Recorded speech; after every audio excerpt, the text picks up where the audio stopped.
FBI's racial squad and the LAPD's criminal conspiracy section worked literally hand in hand in bringing down the LA Black Panther Party and its leadership, Pratt in particular. We went to interview Mumia Abu-Jamal, the Peabody Award-winning journalist. We found him awaiting execution on death row. In essence, when one looks at the aims and objectives of the federal government through the FBI, by way of the COINTELPRO program, what one really sees is a war against Black America, a war against in the words of the files, in fact, the emergence of a Black Messiah who could lead Black America. The patient told me, he said he was praying to the melanoid god. I said, I'll have to use that. The melanoid god.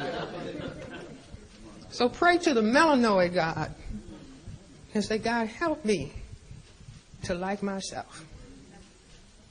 See, help me to like being black. See, help me to like being what you made me, because then you might answer my prayers. See, but imagine us. We were made black, and white supremacy taught us we didn't want to be black. How come you didn't make me white? Now, the paper that I wrote back in 1969 and presented in 1970 called The Cress Theory of Color Confrontation and Racism. Now, that paper has caused me a little bit of trouble. Fired from university, told by the dean of the College of Medicine that the paper didn't make any sense, and that was why I could not have promotion and tenure. Backed up by the president and the board of trustees. Okay? The paper attempted to discuss this issue of white supremacy at the genetic level. It's a very simple paper. I brought some copies. Anybody wants a copy? They're $3 a piece. Cards cost that much.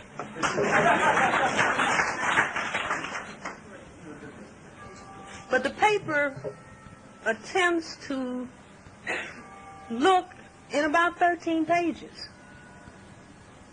Why would people go into this kind of behavior?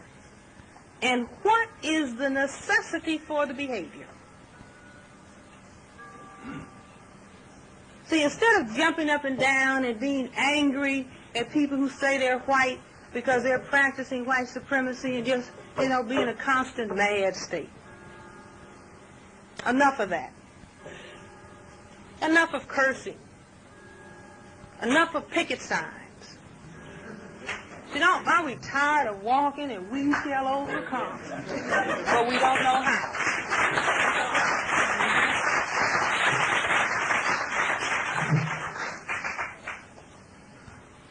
See, what we need is analysis.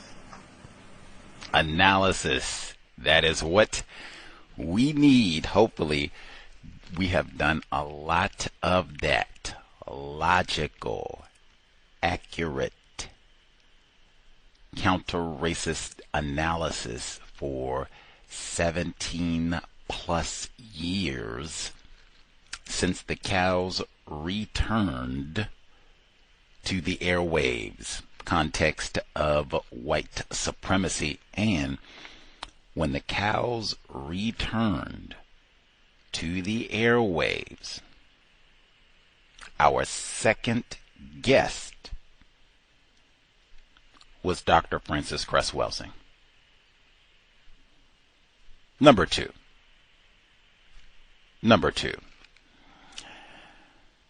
Gus T in for another broadcast, hopefully to share constructive information on the global system of white supremacy. Today's date, Sunday, April 19, 2026. So I have been told. I said April is unofficial, Bomberman Month. It is so fitting we would do this broadcast today.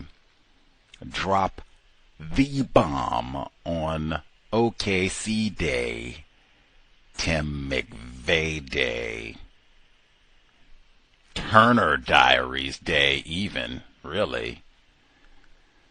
All no coincidences indeed. Context of white supremacy. The spirit of, obviously, Dr. Frances Cress Welsing with us. Spirit of her sister, Lauren Cress Love.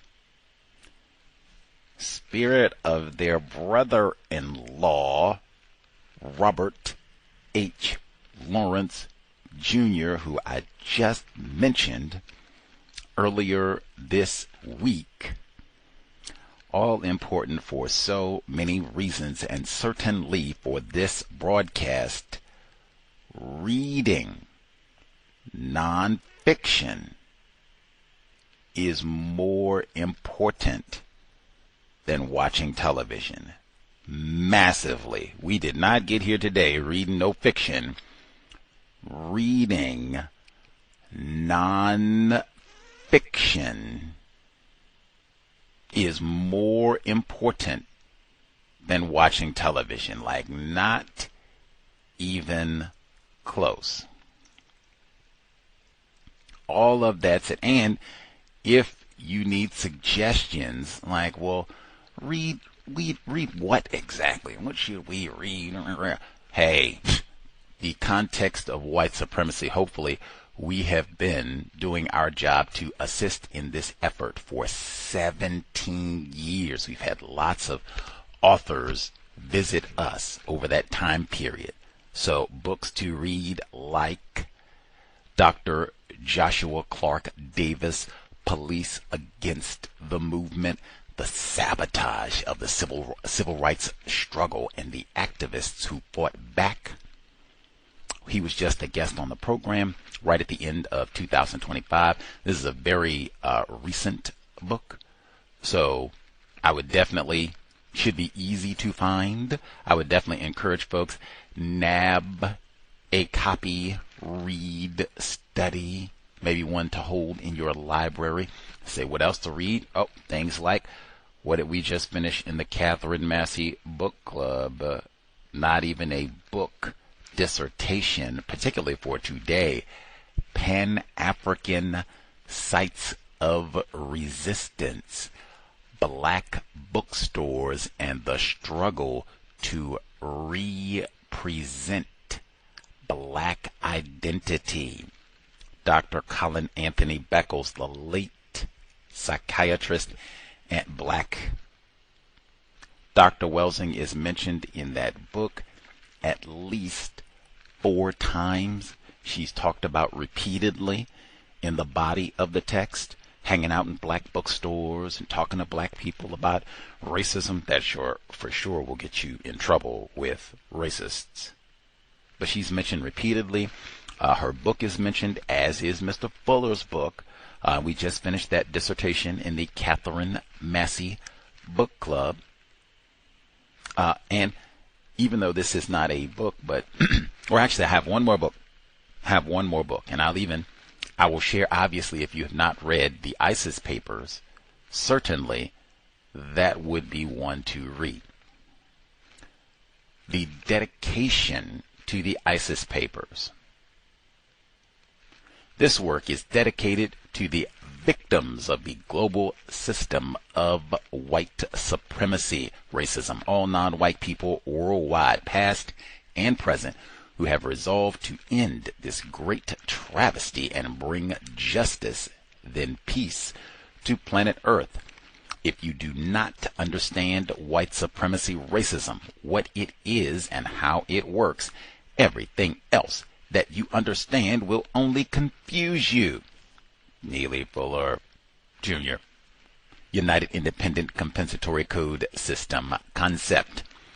No persons who classify themselves as white living in the area of the world referred to as the United States of America, or for that matter, in any other area of the world, should presume to tell any black person or other non-white person what racism is or is not until they have read completely Kenneth O'Reilly's Racial Matters, the FBI's secret file on Black America, 1960 to 1972.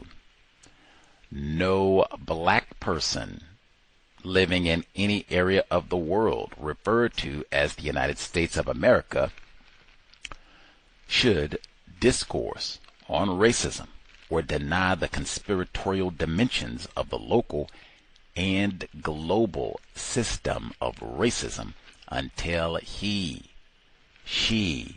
has read Racial Matters completely. That one should be high at the top of your list if you have not read it. Again, we have done our part here at the C.O.W.S. Again, we came back on the air in February of 2009. Dr. Kenneth O'Reilly visited the C.O.W.S. for the first time in April 2009.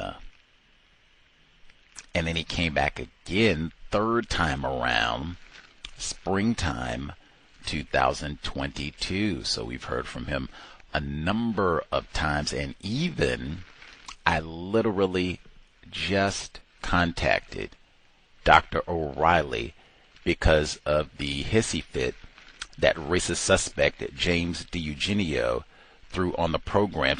You know John F. Kennedy is not a racist. You know that's a good white man. You're going to say John Kennedy. You don't do all that getting upset and everything.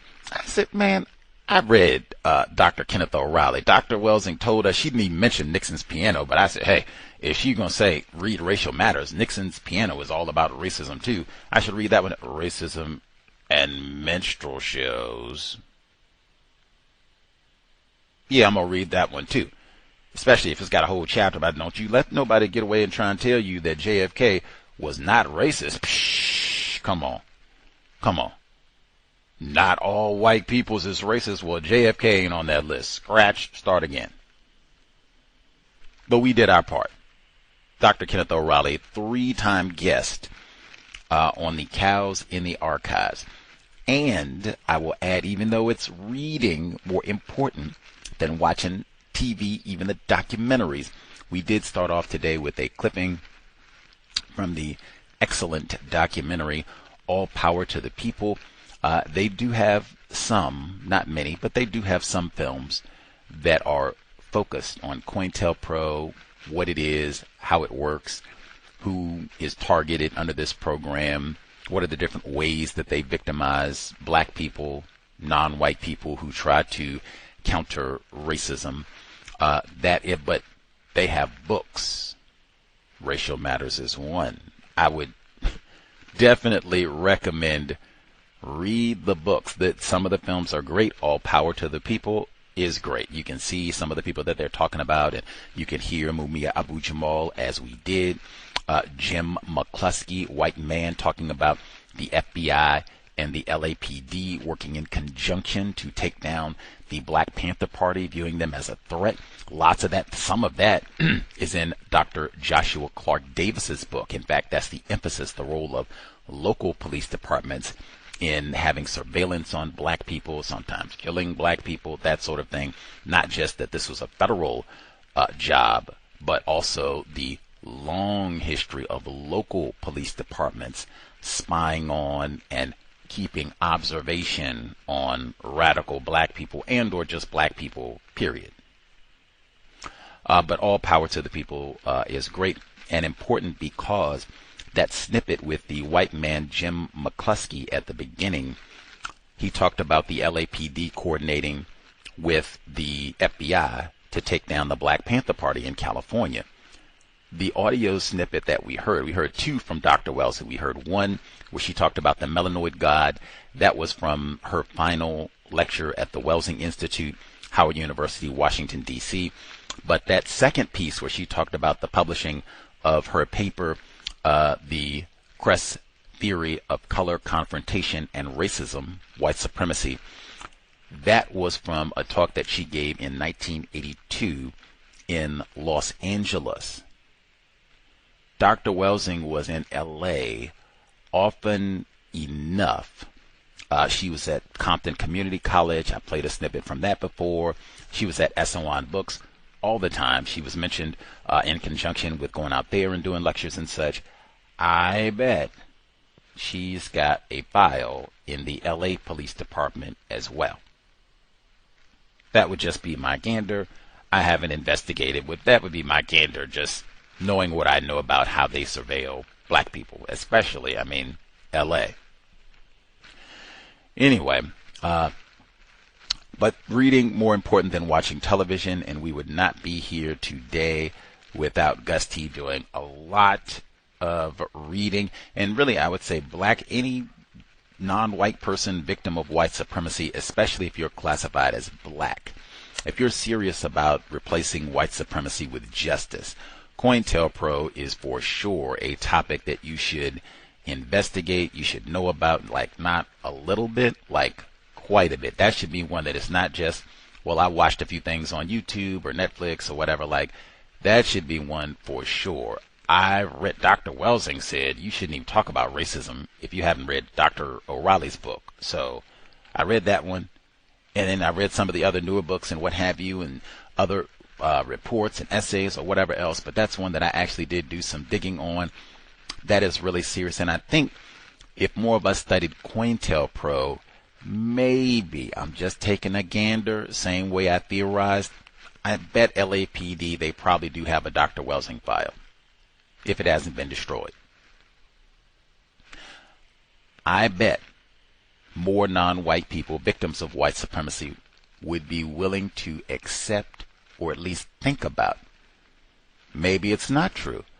Not all white people are racist. If more of us really studied and understood, now, what is the depth and nature of this COINTELPRO operation and surveillance and local police and white people working as a system? That's something that Dr. O'Reilly says over and over. One of the big themes of his book is not just J. Edgar Hoover being a racist and he's going around snooping on all these black people, Dr. King and everyone. No, this is a widespread system. He uses the S word, system of white people, and they can go get black people, pay them or threaten them or both. You gonna go out there and tell me what Fred Hampton is up to? You gonna go out there and tell me what Dr. Welsing is up to? It is super easy to do, but we'll get to all that. Reading more important than watching television. I cannot say it enough. Today is April 19th. Columbine was supposed to be today. They just got pushed off one day later. Tomorrow, Hitler, I think he got mentioned already, but it's April 19th. We can't look to the future. We might not even get there. It's April 19th. McVeigh. Turner Diaries. Waco is even in there as well. Like, hey, that was what this whole thing was about, man. David Koresh. Okay. I will do it this way. Let's see. For the FBI files and how we got here today, one, I will have reading is more important than watching television. We specifically got here today, and Gus T being in possession of these records, I was talking to the chatbot, not about Dr. Welsing, COINTELPRO, the FBI, or O.J. Simpson. We were discussing a matter related to jurisprudence and the behavior of jurors. That's what we were talking about. For some unknown reason, and maybe it was the hand of Dr. Welsing. Maybe that's what it was. Maybe that was her way of, hey, reward to the students who do their work. Maybe that's what it was. You did your work on O.J. Simpson, so hey, we already know you are locked and loaded. I dare one of you to come out and say something ignorant about O.J. I dare you. I double dog dare you. Bot, human, any of you. Dog, any of you. That bot had the audacity, the gumption, the gall. We weren't even talking. I wasn't caping for Jews, black men. We were talking about juror conduct. The bot said, yeah, you know, Brother Gus, it's like with the O.J. Simpson trial. There was a climate of racial tension. That's what it said, metaphor, climate of racial tension. And so the jurors, they just said, hey, we're going to get vengeance for Rodney. Talking about Rodney King. I'm talking to a bot, I'm normally talking about racism, so it's not anything to be emotional about. We're not talking, you got any dating advice for Gus T? We're not talking about nothing like that. It's, you help me find these dates and anything on affirmative act, that sort of thing. So, and we weren't talking about O.J. Simpson. We weren't even talking about that. Like, I was so angry. I would filth Florin and because where did that even come from? I was appalled on so many levels. Man, once I got my bearings to calm down and cease with the profanities, man, I didn't even get to know Nigra and all that. Nope. We read Jeff Toobin. Couldn't keep his pants up on the Zoom. We read Jeff Toobin. Did our homework, man, cover to cover. That's what we were doing during the Rona.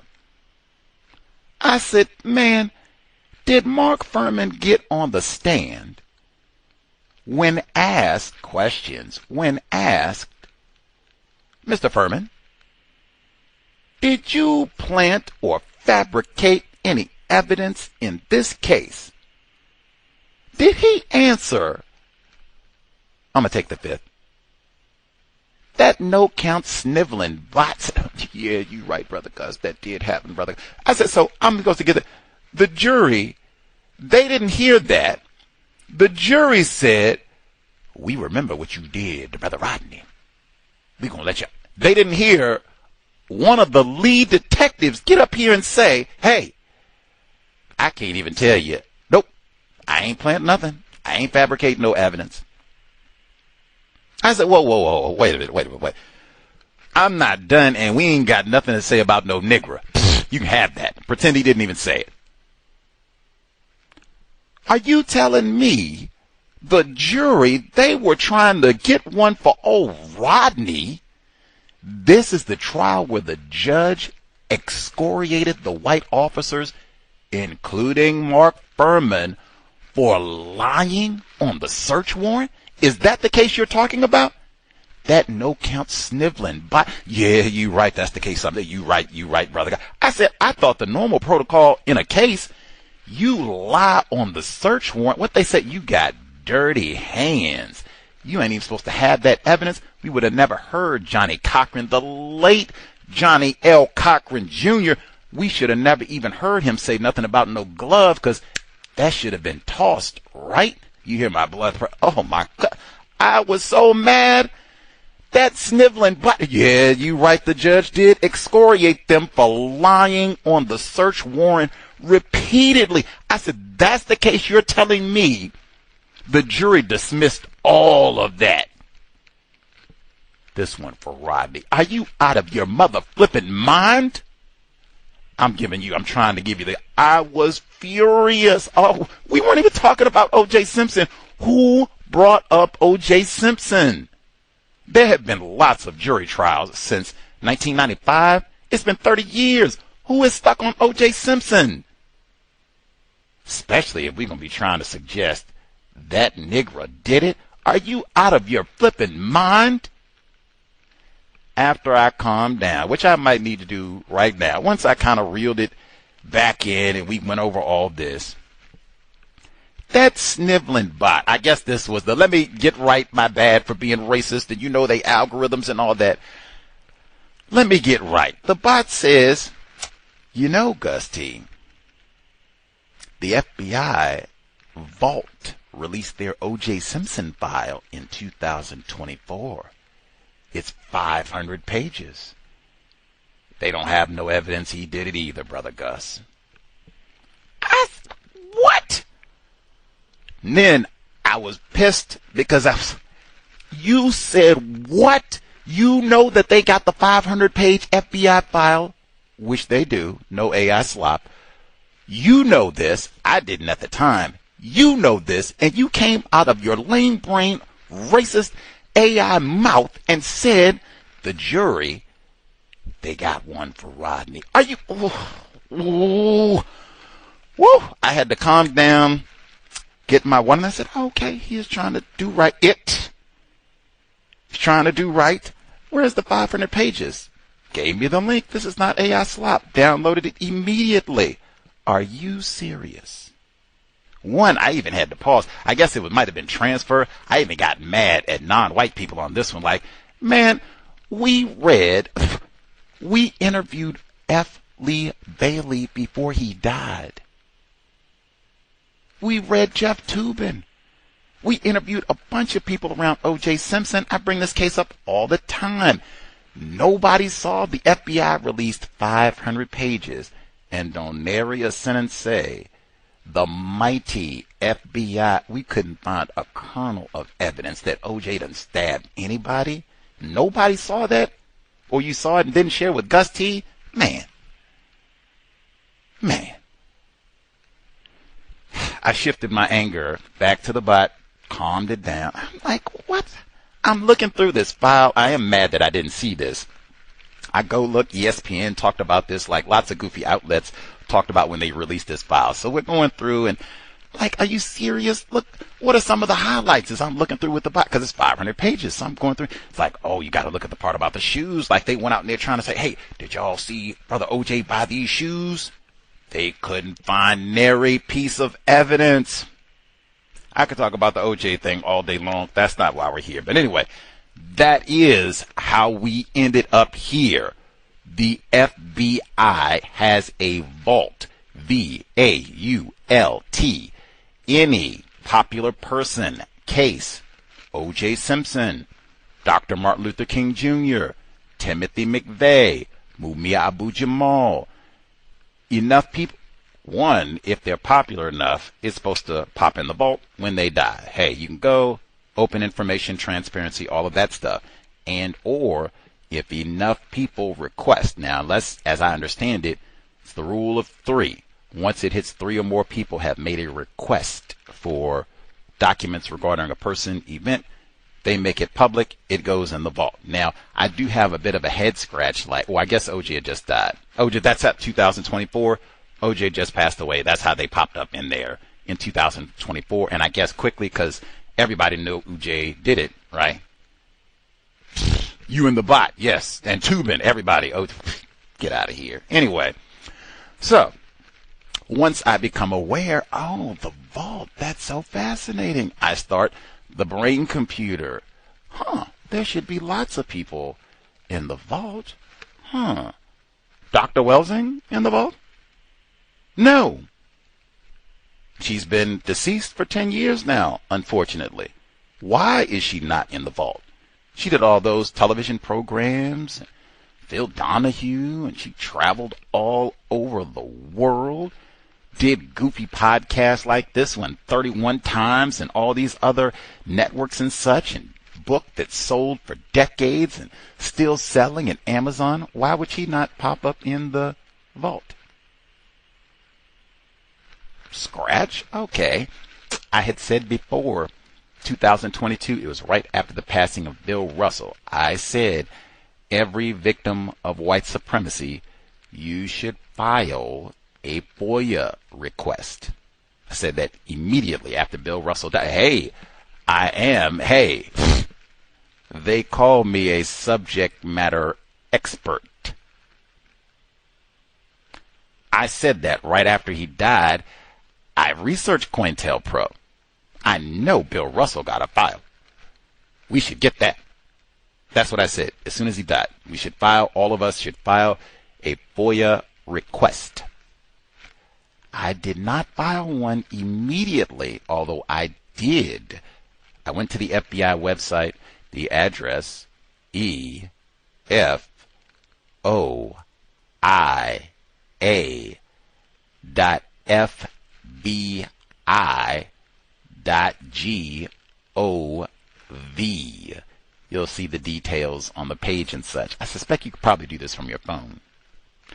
Anyway, but I didn't do it at the time, but I did look and begin in my brain computer. Okay. And at that time, I didn't, how many you should file. You should file 15 of them, 100, 5.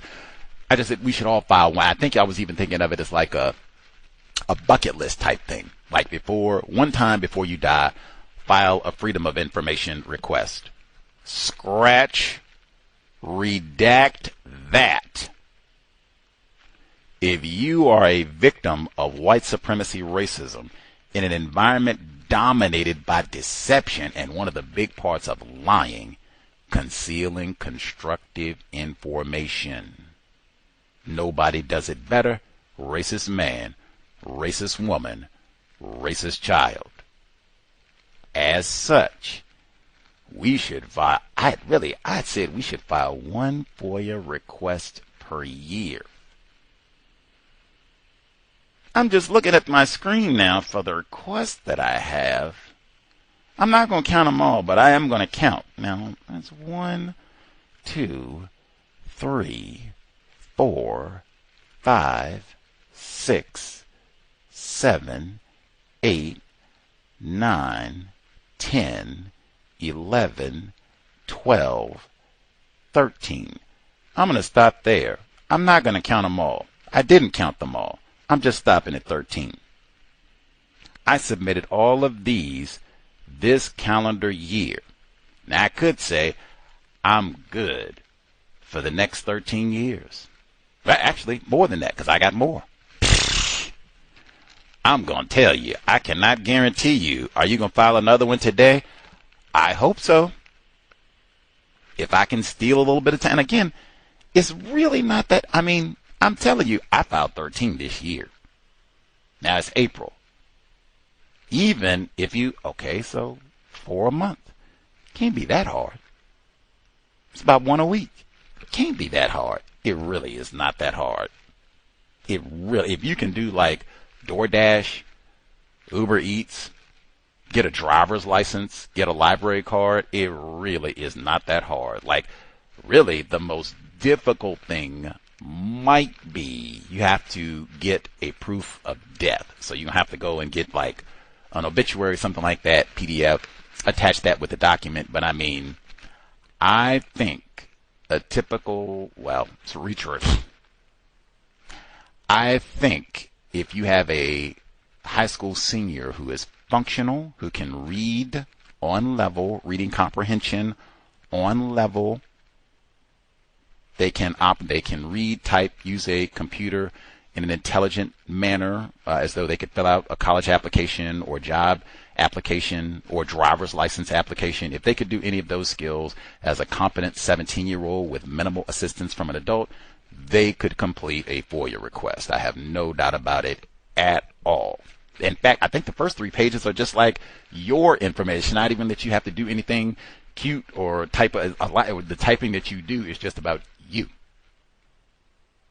It really is not that difficult at all. Like, I can't even say do one a year is like lazy. There really should, and at the core of this is urgency and curiosity.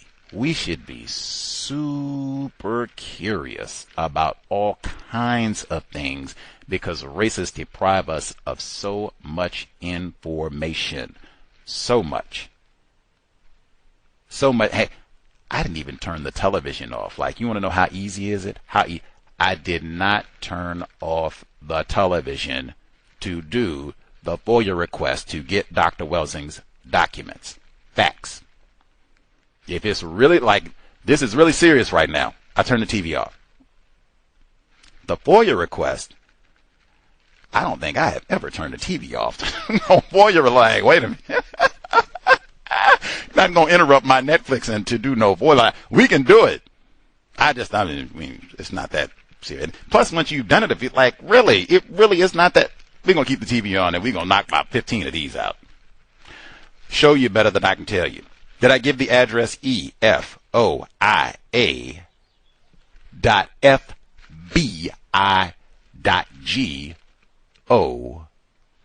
And I can give you one. Everybody should file a FOIA request for Dr. Welsing. She should be in the vault. If 3 people haven't requested, let's get that done like this week. I did my part. That's one. At minimum, 2 people should file. If you're retired, unemployed, lazy, you got free time, whatever the excuse is, if you got an extra 30 minutes, let's even say you're ignorant, you kind of slow in getting things done the first time around. If you got just a spare hour that you would have spent watching TV, turn the volume down. Hey, be crazy. Mute. And do a FOIA request for Dr. Welsing. She should be in the vault because it shouldn't be dependent. It should not be like, check this. You all say Gus T is a curmudgeon. True. Rude. Nasty. All that. That's what they say. True. I told you last year when I went to Stanford and I got them files for William Shockley, I played snippets with my middle finger up. Ain't nothing changed. Middle finger up today. Gus T could have been ugly about this and just got on the air and said, hey, you all said Gus T is not cool, coon-ish, ain't doing counter-racism right, got the audacity to get on here and say, I ain't going to say not all white people is racist. In fact, I think that's wrong. All of that. Sabotage the program. All of that.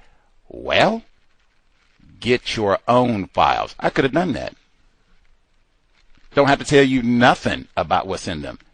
Get your own files. You're smart. In fact, really, all the folks, because none of the people that support Dr. Welsing and about her work, none of them contact me. None of them. You interviewed her 31 times. You have any insight? That has never happened. I assume they have these records, yes? I'm not even cool enough with them to be like, hey, look what I got. We should review. We don't even have rapport like that. I'll take 999% of the blame on that, Gus T. Curmudgeon. But dang, what is up with, I said that the whole time, what is up with team counter-racism? Like, really? Is Gus T the only one that got these? Dr. Welsing been dead for 10 years. Is Gus T really the only one that got these? If that is true, our team is really lame, and this is the best illustration. Don't talk to me about no television. This is my focus. I told you, I said it before. Dr. Kenneth O'Reilly was one of our first guests for a reason. That was my focus before I'd even heard about Mr. Fuller. That is way more important than whatever you all are talking about on TV. All due respect to Ron Coogler, Michael B. Jordan. Retired Fire mentioned Fruitvale Station yesterday. I didn't even like that film. I did not watch Black Panther. I did not watch Sinners. This point forward, Netflix don't go off when I do the FOIAs. I'm not watching none of that. Where is our focus at? Even for, really, especially for the people that are Dr. Welsing students now, really.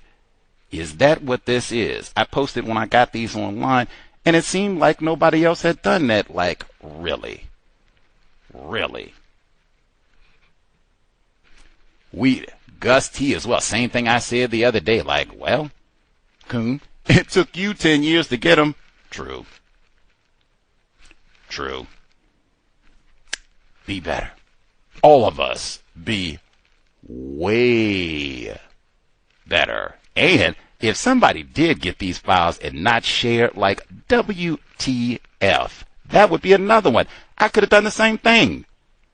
Are we trying to solve a problem or not? Like, maybe they're waiting if they got them and they're waiting to do a book or what have you. How long are you going to wait? Same U word I just used. Urgency. Urgency.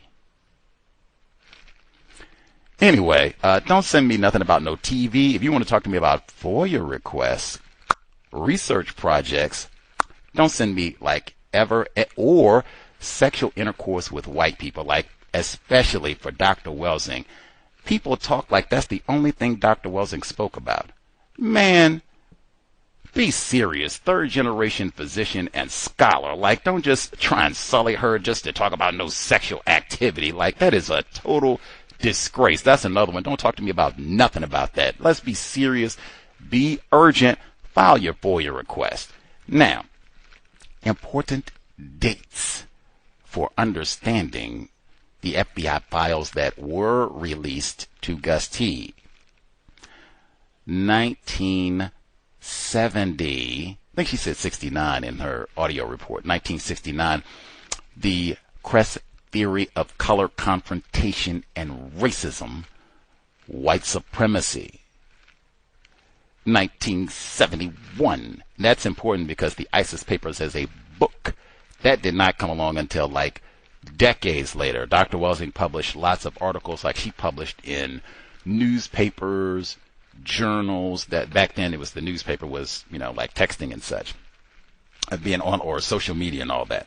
But she wrote in newspapers, journals, she published papers. You heard her the talk I played in the intro. She had her paper right there for $3.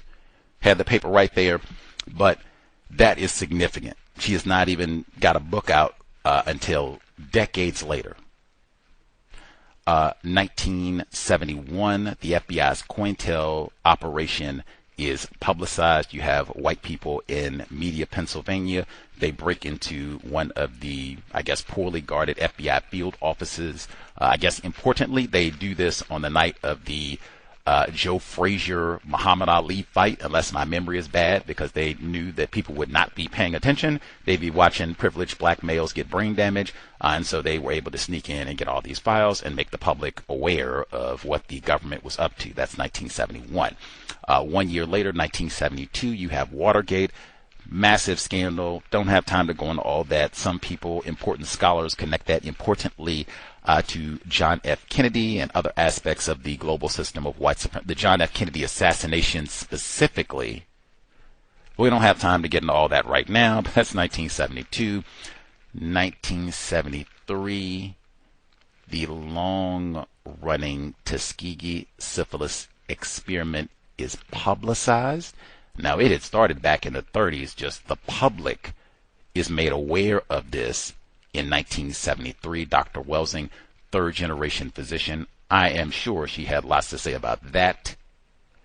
Now, even important for our dialogue today, 1973 also, that is when Dr. Frances Cress Welsing began having her debates with Dr. William Shockley. That's something that I didn't know until recently. I thought she only had the one debate with him on Tony Brown's journal. She had a series of debates. The debate with Tony Brown, on Tony Brown, that was in 1974. She had debates with Dr. William Shockley starting in 1973. And I played an audio snippet of one of those debates that I got while I was down in Stanford at the end of 2024. 1974, Nixon resigns, connected to Watergate and them surveillance spying. Importantly, suspected racist and even now accused Jeffrey Epstein homie, Noam Chomsky. He did point out it is significant the number of people that are informed about Watergate and Richard Nixon snooping on all of these white people and keeping tabs on them, and the lack of knowledge about the FBI's COINTELPRO operation. These are concurrent events, same people even committing the crimes, and there is so much less known about the COINTELPRO operation, and it was far more devastating. You're talking about flat out killing people. Did they kill Malcolm X? Did they kill Martin Luther King Jr.? Fred Hampton, Mark Clark, on and on and on. So, I mean, that right there I think is massively important that all of these events are happening together. 1975, Dr. Frances Cress Welsing, her tenure not renewed at Howard University. Go Bison, Chadwick Boseman. That is important, certainly, once we get into the meat of the files. But again, her tenure not renewed in 1975. She's talked importantly that the school administration told her that it was about that paper Cress theory of color confrontation and saying that white people are envious and all of your nutty egghead theories about racism, that was an important part of her being denied tenure. 1975, also, the COINTELPRO hearings begin as a result of all this being publicized in 1971. They start to have investigations in Washington, D.C., congressional inquiries about what was done. Did they break the laws? Did you kill Dr. King? All of that. In 1976, they began the House Select Committee on Assassination. Same thing. Was the government involved in killing Kennedy? Was the government involved in killing King? Was the government involved in killing Malcolm X? Blah, blah, blah, blah, blah. Importantly, as we just found out, Mr. DiEugenio on the program, when he was throwing his suspected racist hissy fit, you gonna say John Kennedy is a good white man? Say you love him. Say you love him. When he was doing all that. And I said, man, Dr. Kenneth O'Reilly wrote a whole book saying that John Kennedy practiced white supremacy like all the other presidents. He wrote his book before Obese. And he said, I don't know who no Kenneth O'Reilly is. And I checked afterwards, and I said, ew, I can't wait to say something about that because, man, the Assassinations Records and Review Board that Mr. DiEugenio is a part of to see was the government involved in killing John F. Kennedy, or certainly white supremacist racists were involved. But the Assassinations Records Review Board, they regard all of the COINTELPRO racial matters files, snooping on Dr. King and all of that, they regard all of that as assassination records. Why? It's the same thing. It's the same people. And if you're engaged in this level of subversion and doing God knows what to U.S. citizens, some of them having contact with Dr. King, like Dr. Martin Luther King Jr., this might give an idea for what sort of activities, conduct the FBI government agencies were regularly involved in during this time period anyway. Might even accidentally find some information with all of this. Relevant for the discussion today. Oh my Lord. And the last two. And I mean, this is just kind of rough. These are just kind of some important dates. It is a massive decade. You got Vietnam happening in the back. Very important time period. Time is always important, but lots of really significant events happening. 1978 in Chicago, Dr. Welsing, Lauren Cress Love, Chicago. 1978, Ted Kaczynski, affectionately known as the Unabomber. His campaign begins. Didn't I say? April, unofficially, Bomberman Month. I think Ted Kaczynski was actually caught in April 1996. Bomberman. But his campaign begins in Chicago area, 1978. You always start at home. And 1978 concluded. The legend, Jim Jones. Guyana, Jonestown. 900 plus casualties, most of them black, many of them black children. Dr. Welsing talked about Jonestown as a CIA event. I as well, Michael Mayers, all of that. Context, important dates for discussing these files today. Alrighty, let us get to it. What is in these FBI files on Dr. Frances Cress Welsing? I will start out at the beginning and say these are not all the files, which we would already know. The thought process, just like with JFK, like if they have anything really incriminating, like we were trying to kill her in 1969 and the sniper missed or overslept or something like that, that would probably be a destroyed record. Probably not going to keep that in there. So we already assumed that these are not all the files. We probably already assumed that they're going to redact some things and all of that. That's it. These are not all the files. Hopefully, there will be more. Maybe we will get to do a part 2. Hey, maybe this will spur others if there are non-white people who've made requests, because I would love to do a let's swap and trade. I don't know any counter-racists who do FOIA requests. Now, it may be they exist. They just don't mess with Gus T. No problem.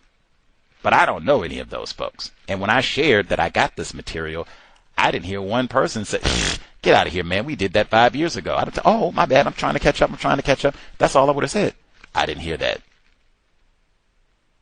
So hopefully, I would love to trade because, man, race soldiers are slick. They'll do it sometimes where I do my request. Let's say they get, I don't have the page count directly in front of me, but let's say they gave me 15 pages. They give you 20 pages. They give Lucy 17 pages. They give Frida 50 pages. That's it. They gave me 15. Let's say we get Nathan. He comes behind. He gets 15. He gets a totally different 15 than I get. Notorious for that sort of thing. So document. That's why I said like sharing. It can't be somebody got these and didn't say anything. Whew. Not that I'd be totally stunned. But man. United Independent. I got it. Okay. But so you already have that in mind, that this is not going to be everything. You try and extract as much as you can and then make, more requests and all of that. But always having that in mind, racists, they're going, they're not going to try and fight you as much as they can to give you any documents. I was almost expecting all of these pages to be blank. That is not what happened. But even that would not have shocked me if every single page that they got me was blank. Okay. Let's see. We will start with their cover letter for these documents, which was fascinating in and of itself. I'm going to read you verbatim. It's got the FBI stamp on it. I would have screenshot this and put it up there, but it's not really. I guess I did portions of it. Retract. I did portions of it. Okay, so I'll read you two of the pertinent aspects. Let's see.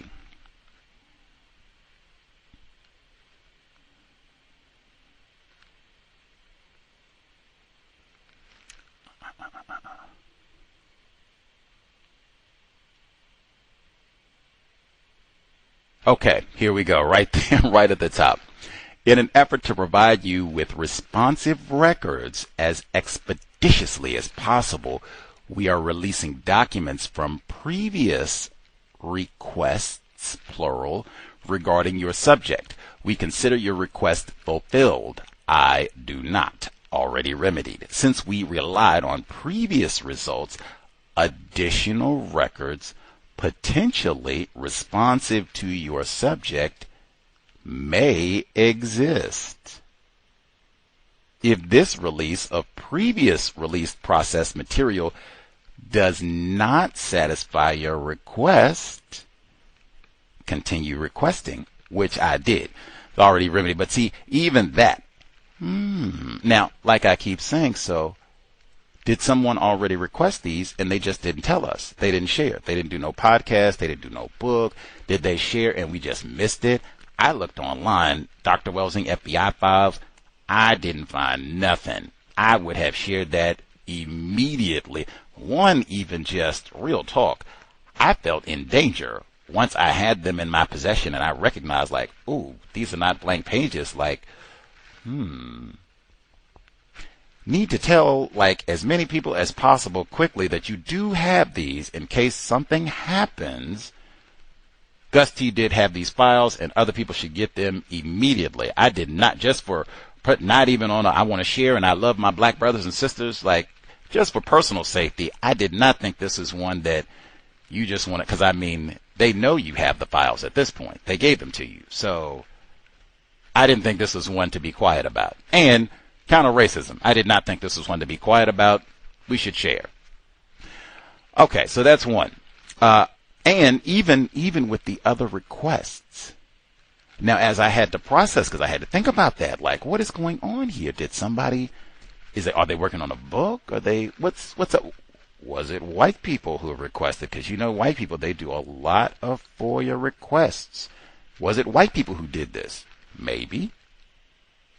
I even learned sometimes you have an important figure, Dr. Welsing, one of racist tricks, they will submit a request first just to see what data you get if someone makes a public request. That could have been one. Or I've been told if you submit a request for some of these records, let's say I submit a request today, April 19. Let's say Jonathan, he comes by tomorrow. He wants to do a request for Dr. Welsing on his counter-racist grind. It might be for Jonathan, it takes longer, there's a delay, or they could say, oh no, we already got a request, so, we can't even mess around with that. And so you have to wait, could be years, if they want to mess around and delay your request. That sort of thing. I'm not sure. I did get some documents, so I don't know, but that is one to think on. What's up with that? Did somebody get these documents and not share? Was it white people? Continuing, this is just from the cover letter where they explain, we got some records for you expeditiously, they say. Alrighty. One or more of the enclosed records were destroyed. Although we retained a version, give me a second to increase my page, so there we go, retained a version of the records previously processed pursuant to the Freedom of Information request, the original records are no longer in our possession. Record retention and disposal is carried out under supervision of the National Archives and Records Administration. Fascinating. They destroyed the originals. That even will become important for some of the material that we get to. But of course, you always think anything really, really incriminating. Oh, we got to burn that right now. Put it in the toilet and burn it, maybe. Next, records potentially responsive to your request were destroyed. Since this material could not be reviewed, it is not known if it was responsive to your request. Record retention and disposal is carried out under supervision of the National Archives and Records Administration. They said that with the Kennedy assassination as well. Like, oh man, we burned terabytes of information. My goodness, we burned down a whole library of stuff there. Concealing constructive information. No one does it better. And even one, because this was just the one quick sentence that might even, what? Documents or information referred to other government agencies were not included in this release. Other government agencies like what? CIA? State Department? Secret Service? NSA? Department of Homeland Security? What are we talking about? Department of Education? She was at Howard. Other government agencies like what? Whew, man, come on. Come on. Reading nonfiction is more important than watching television. That is from the cover page. Okay. We will get to some of the actual documents that they did share. Now, I will tell you, the bot, I told you I was cursing at the bot about O.J. Simpson and all that. The bot I shared, I said, oh my goodness, I got records, Dr. Welsing. Isn't this crazy? The bot said, you should get Dr. O'Reilly back on the program to help you decipher the documents. I said, what? You need no white man to help me read. I got it. I can read. I'm not illiterate. I know what I'm talking about. So I get first document and I pull it out. And I mean, it's in English. You can, Federal Bureau of Investigation right there. But these records have so many codes on them. I mean, it's not just going to be footnote here and like, oh my God. Man, it'll just be numbers and letters. Like, what the hell? You can read the, like I said, but just like, it'll be like, I know I'm missing like really important information. Like, I do need a white man to come and look at this. Like, so I know what I'm looking at, because there are so like, It is just everywhere. I took a snapshot of like all of these codes. They're just everywhere. Like, what in the hell? I took a snapshot and I showed it to the chatbot. I'm looking at first document and I said, do you know what all of this, like what is going on here? So I upload. Woo. If I was a white person, the bots would be a problem. My thinking would be, if I'm a racist, now we might have most of these niggers. We got them. They're going to be fighting and fussing with each other and doing dumb stuff and woo, playoffs, watching the ball. Okay, we got them, no problem. Some of these niggers, they might get on that bot and decide they're going to do something constructive. Heck, I might even be inspired to produce justice with my bot. I told you before, the bot can process counter-racist logic. Apparently, the bot can process COINTELPRO coding. I was further humbled and recognized, oh yes, we do need to get Dr. O'Reilly back on the program because I am too ignorant to read the documents that I got. I'm going to tell you the first shot. So I upload this screenshot. This is the bottom of the document, and then I'm going to go back and give you the document, why this is important to, you really have to like decipher everything. Like even if they give you 2 pages and you think, no, you should probably read like everything on those 2 pages. It says, this is a 1973 FBI document. It says, Bureau 157 dash, we'll start over. Bureau 157 dash 15364. You look at that, at least for my selling. Where's Dr. Welsing? I showed that to the bot. The bot did not say, the bot said, oh my Lord, Jesus Christ, look what you've got, Gus T. Ignorant. Yes, I will have to get a white man to come and decipher. What did I get that I didn't even know I had? Said, okay, all of this means something. What does it mean, bot? What does it mean? That first portion, Bureau, that means this is going to the FBI Bureau headquarters. Wow. That is crazy. Yes, it is, Brother Gus. I told you, should have got a white man. Said, yep, you're right. We'll get Dr. O'Reilly. Said, but wait, there's more. I said, Bureau 157. Said, oh, my Lord, you should know that one. I said, no, I do not. 157 is the Negro code at the FBI. What? Oh, that's the Racial Matters code? Oh, no. That's Dr. Kenneth O'Reilly's whole book.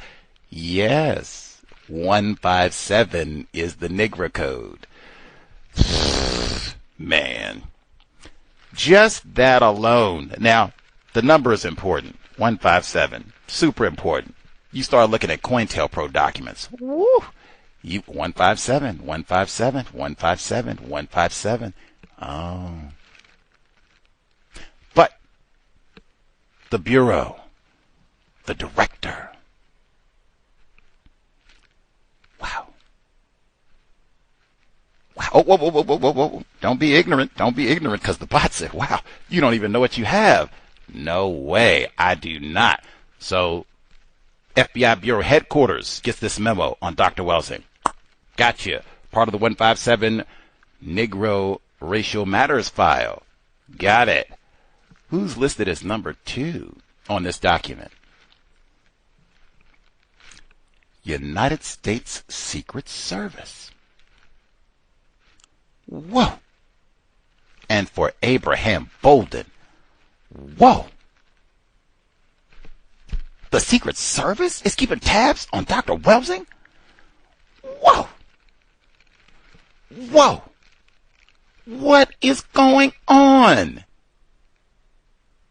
Yes, Brother Gus, what is going on? Why is the president, the NSA, why are they keeping tabs on Dr. Welsing in 1973?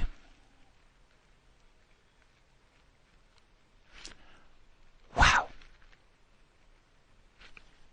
And this did not just go to the FBI headquarters, the U.S. Secret Service, potentially President Nixon at the time. This went to the Baltimore field office, Pittsburgh, Pennsylvania field office, and the Washington, D.C. field office. Wow. All with that 157 code, a Nigra Matters file. Wow. Wow. Just from reading the code at the bottom. Man. I said, okie dokie. Thank you. I'm a lot more informed. I'm going to get me a white man so I can make sure I'm not missing other important coding in, and it even got, man. Woo. They have stamps pushed off. They'll have different dates and initials and stamped off to the side. That would not have meant anything to me. It just says REC 17. Lots of, That means this is received as number 17. That means there are 1, 2, 3, 4, 5, 6, 7, 8, 9, 10, 11, 12, 13, 14, 15, 16 other documents in a folder with this one as the 17th. Whew. I should get that whole folder. Yes, you should get that whole folder. Wow. White people, wow. They have amazing codes, and that helped me. Not having that information, I just would not have grasped the scope of, wow. Powerful white people watching Dr. Welsing in 1973. Wow. That gave me pause, and I'm glad I even had to do it that way, because I haven't even read the document yet.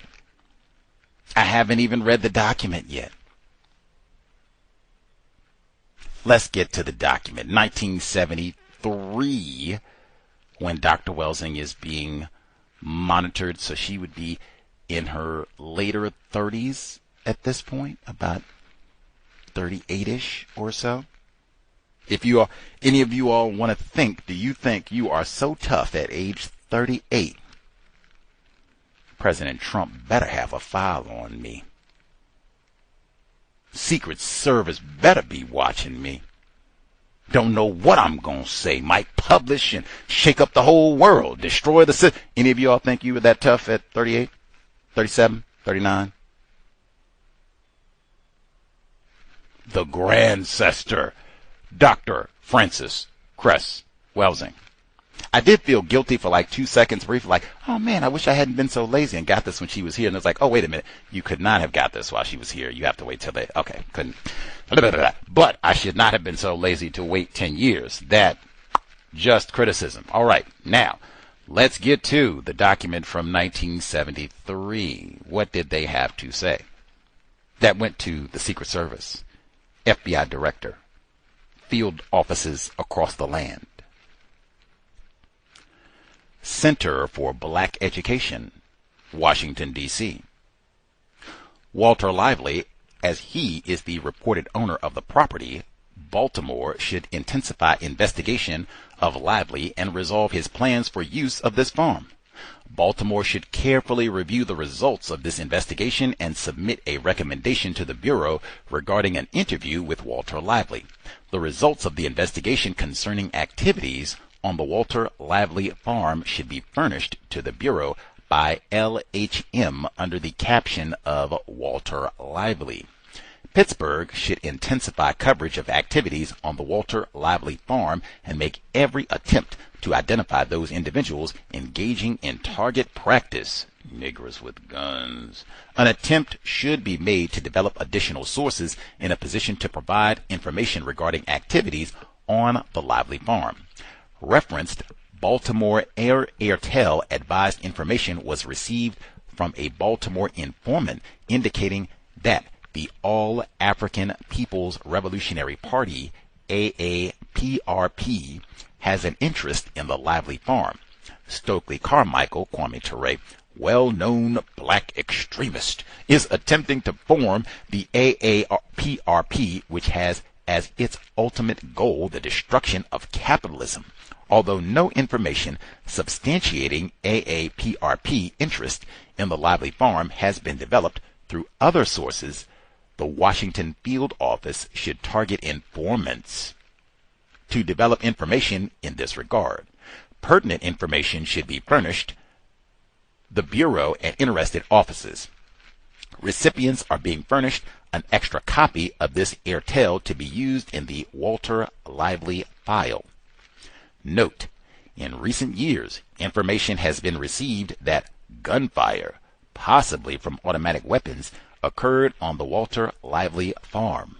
Negro men, women, and children have been observed at the Lively farm, and some of these people have engaged in target practice, like Timothy McVeigh. Walter Lively purchased this farm 2 years ago, but seldom visits the property. Instructions to interested offices are necessary in order to ensure investigation regarding these activities is centered in the Walter Lively file. Prior investigation regarding activities at the Lively farm has been reported in the Center for Black Education file in view of Garrett's interest in this property. And it stops there, and they do note that 3 pages from this report have been deleted on page 14, 16, and 17. So they probably had really juicy stuff there too. So that's the beginning of this report. I didn't even know who Walter Lively was. I had never heard of him or this farm or none of this. Like, what? And I guess that's probably, if they were niggers with guns, I guess that's, there you go. So that's, add that to the research pile as well. So they're going to give a report of their activities to spy on this farm and conducting They're conducting their investigation of this farm and Walter Lively's activity. And this is the Washington field office, Pittsburgh, Baltimore. They're coordinating their activities on the kind of northeastern seaboard. And so they have a list of informants that they identify as WF, T, and then they have numbers 1, 2, 3, and so on. And I assume that's Washington Field is what it's for, WF, Washington Field. But who knows? But they have these all these 7 informants, and then they have the locations and the sources. All that's redacted, so you can't see that. So I keep rolling down. This is page 4, I think. U.S. Secret Service got that 157 code. This is dated October 1st, 1973. Extremist matter in all capital letters. The Center for Black Education, CBE, is located at 1811 Kilbourne Place, Northwest Washington, D.C., and is currently redacted. The 6th Pan-African Congress currently has an office on the 2nd floor of the CBE. CBE bank account information is set forth. Information regarding the CBE land development project in Bedford County, Pennsylvania, set forth. They have an informant's name redacted by FBI agents set forth. Fall schedule of CBE classes set forth. They apparently have a very high-level informant or informants in the CBE, where they have all of their financial records, the entire plan, their schedule for conferences, when they're going to hold meetings, all of that FBI's got all that information well in advance, and then a whole written out itinerary of what they're going to do. Again, Neely Fuller Jr., he did say four-wallism is not going to work. There you go. So I'm skipping down to give details. Boom, boom, boom. See up in a few pages where they have different informants talking about different meetings that they attended and what people talked about. Like, for one, make sure I'm saying Center for Black Education, they had presented, name redacted, talk on Howard University Political Science Department on March 31st, 1973. The thrust of his remarks related to the need for black people to enter into the political mainstream. 16 people attended. This is from March 73. Let's see. Okay. Washington Field Office. The Center for Black Education presented Dr. Frances Welsing, a D.C. psychologist at Howard University, on April 28, 1973. So about, 9 days off? No coincidences. She spoke on some of the current problems facing the black community today. 13 people attended. This is informant WFT3. And his notes are dated May 1, 1973. Now that's short. It goes on. They give other talks that the Center for Black Education gave throughout the spring of 1973. But that's why I said it would mean more to give you all the other information first. This went to the director of the FBI in 1973. This went to the Secret Service in 1973. Potentially President Nixon in 1973. FBI field offices across the U.S. in 1973. Dr. Frances Cress Welsing, at this point, she had not been on the Donahue Show. She had not published she had not published the ISIS papers. She had published some of her papers and essays and such, but the ISIS papers as a book, not published. I don't even think she had started her debates with Dr. William Shockley. They were later in 1973. This is early 1973. I could be off, but I don't think so. I do have some records on this, so I'm not just making it up. I don't think she had started those debates with Dr. William Shockley at this point. This is very early in her career. Very early. You're telling me Dr. Frances Cress Welsing giving a talk on black people you're telling me Dr. Frances Cress Welsing in her 30s, talking to black people. She didn't say hating whitey. She didn't say let's kill the white people. She didn't say let's go rob a bank. The snitch said Dr. Welsing spoke on some of the current problems facing the black community today. To 13 people. One of them being an informant. Secret Service has to know. Wow. I am flabbergasted. Like, what? An informant has to be present to see how 12 people respond to one black physician who doesn't even have a book to sell. Wow. System of white supremacy. And it reminded me, I mentioned Dr. O'Reilly. I said he has that portion in his book, Racial Matters, where he said the FBI, it would be black people who had like $33 in the bank account. Same thing I just told you. We're going to spy on their record. We know every nickel that you got $33.08. We counted. And I had to put the book down because I said, dang, I think I might have more than $33.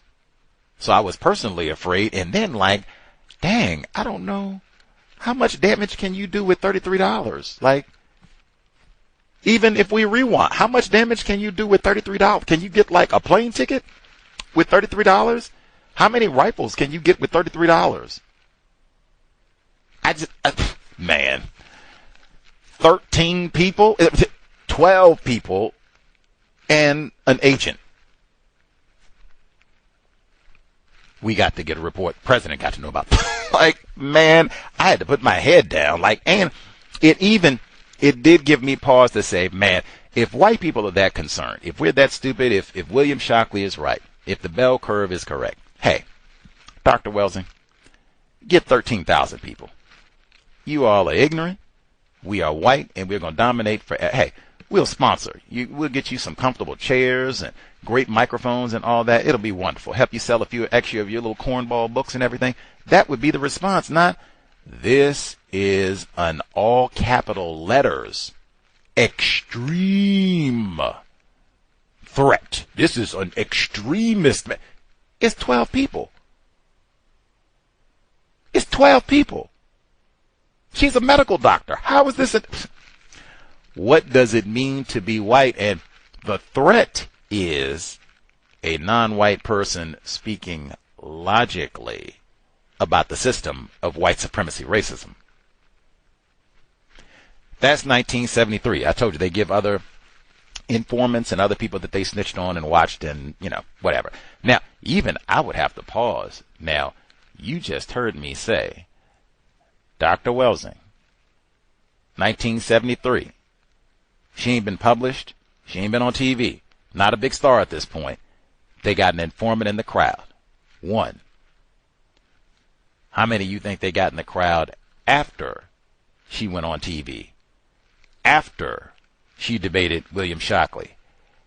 After she published the ISIS papers? Even after Public Enemy uses her material to amplify it more. Fear of a Black Planet. And then the times where it was substantially more than 13 people at the Welsing Institute. How many of them then do you think were informants? I know some of you all went to the Welsing Institute when Dr. Welsing was with us, physical form. That's always a nice one to remember. And I'm pretty sure if it was only 13 people, I'm sure they were all black. Very easy to manipulate and control non-white people. System of white supremacy. Too easy. Report number 2. Go to the beginning and you see the same code, 157. Now, importantly, this code is prefaced SI. I had to go to the bot. I said, SI, what is, do you know what's Springfield office, Springfield, Illinois, FBI office. I said, oh, I see. This one, once I got that, I said, Dr. Welsing was born in Chicago, and Lauren Cress Love and all of her attempted family and relatives are right there in Chicago. So, wow, they are snooping right. Let's see what her family is up to. Let's tap her phone. Let's pay attention to her mail. Let's see how they responded in Chicago. Maybe she comes back to visit and all that. We'll snoop on all that too. Wow. Context of white supremacy. But they got that 157, our Negro division out here in Springfield. So this is 1974. Black organizations are challenging such discrimination, and they have discrimination in quotes. An article in section 3, page 5, entitled FBI Active Against Minorities is written with regard to most activities of the FBI allegedly against minority groups. I'm just starting to give you kind of an idea of what they talk about in the sections. Now I'm going to skip and get directly to the portion about Dr. Welsing. I'll tell you what's at the top so you can maybe have a greater appreciation for this document. This is August 6, 1974. Very top of this report. This one, they make it a little easier. I think the last one, it had bureau, so I needed the stupid bot to tell me that, oh, that's going directly to the director. This one, they made it easy. They just spell it out in all capital letters. Director. FBI. What I tell you, the Negro code was 157. And they send this to the Springfield office as well.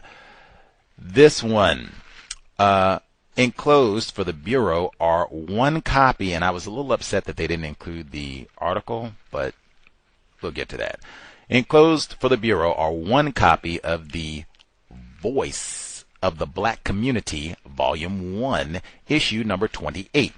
The Decatur, Illinois, dated Friday, July 12, 1974, and one copy of The Voice of the Black Community, Volume 1, issue number 29, dated Friday, July 26, 1974.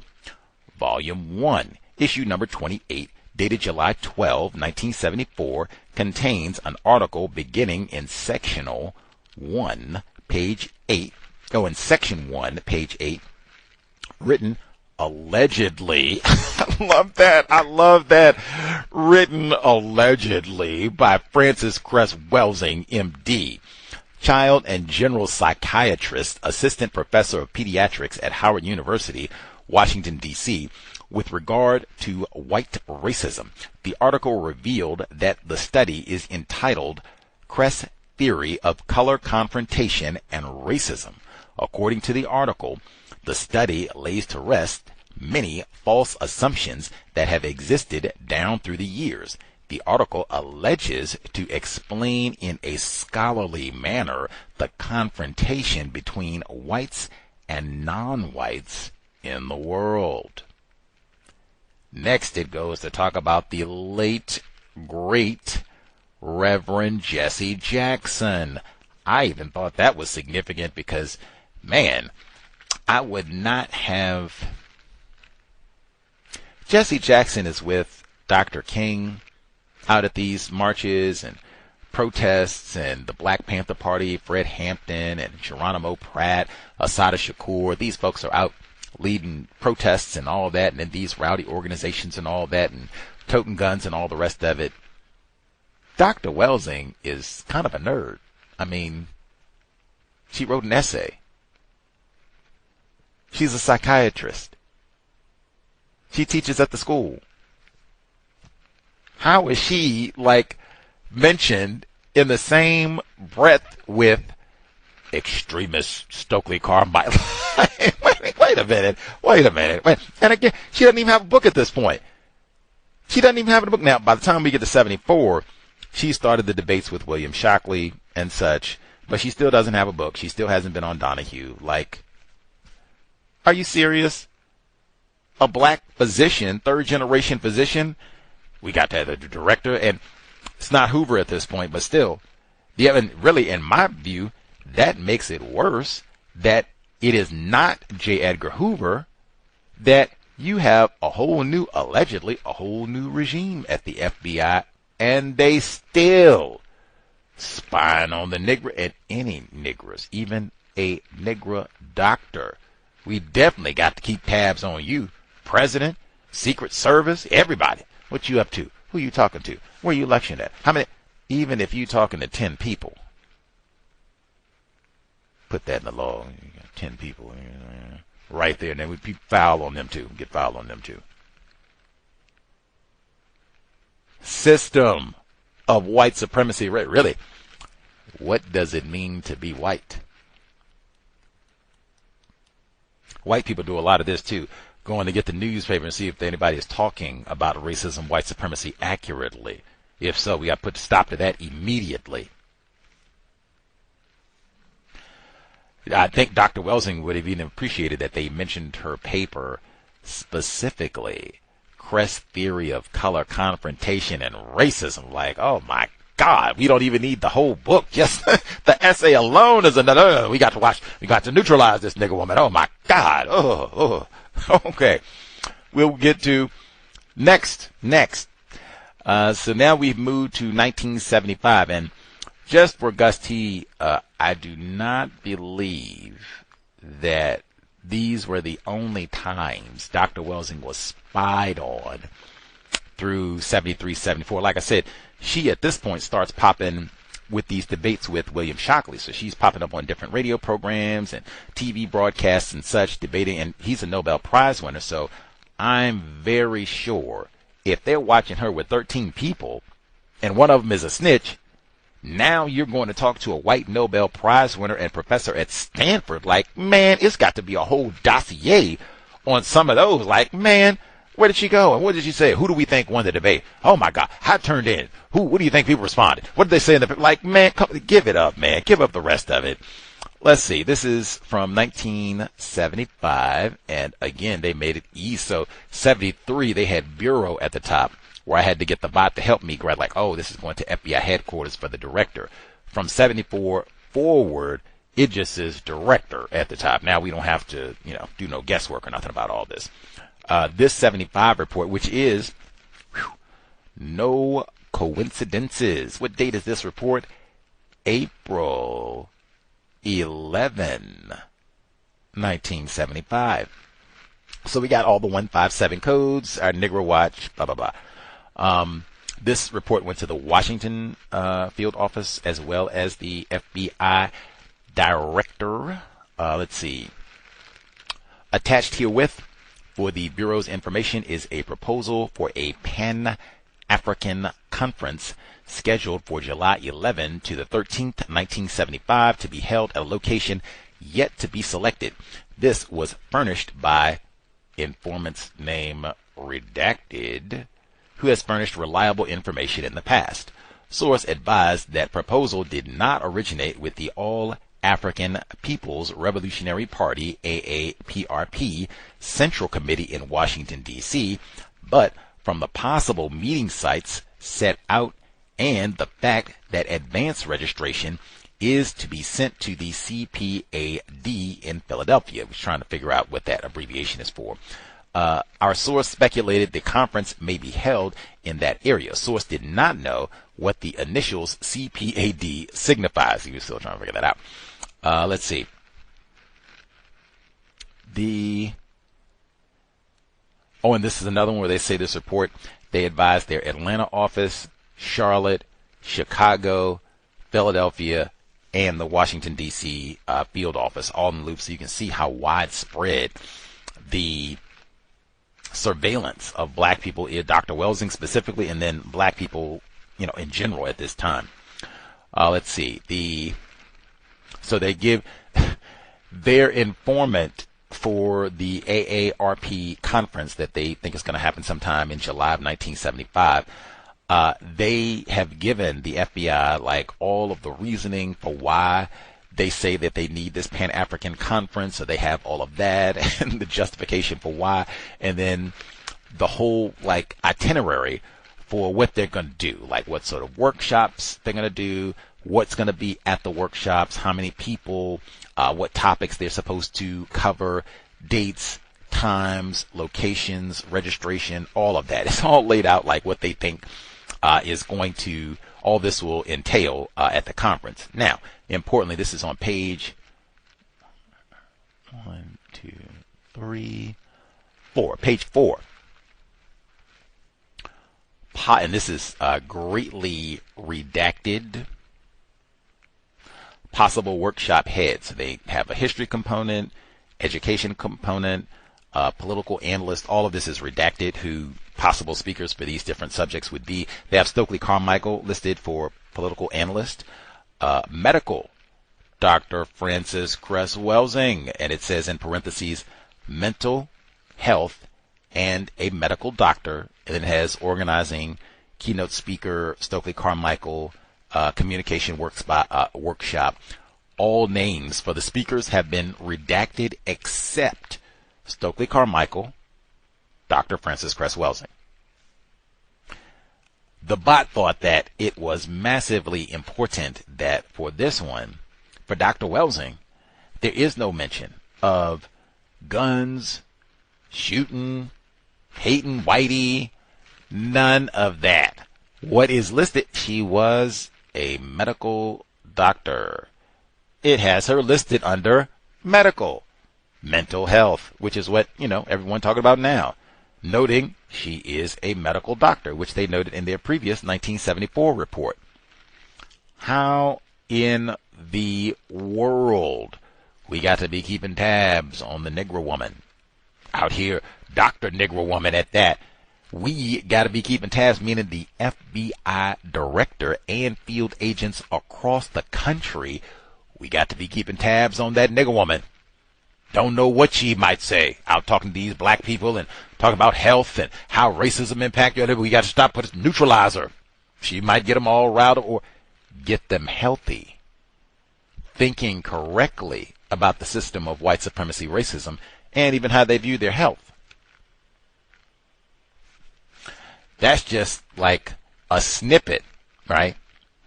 So looking at all this, I start saying, man, like I'm going through these documents and trying to put everything together and put them in some sort of context with what is happening with Dr. Welsing at this time, even just trying to process the information in the reports specifically.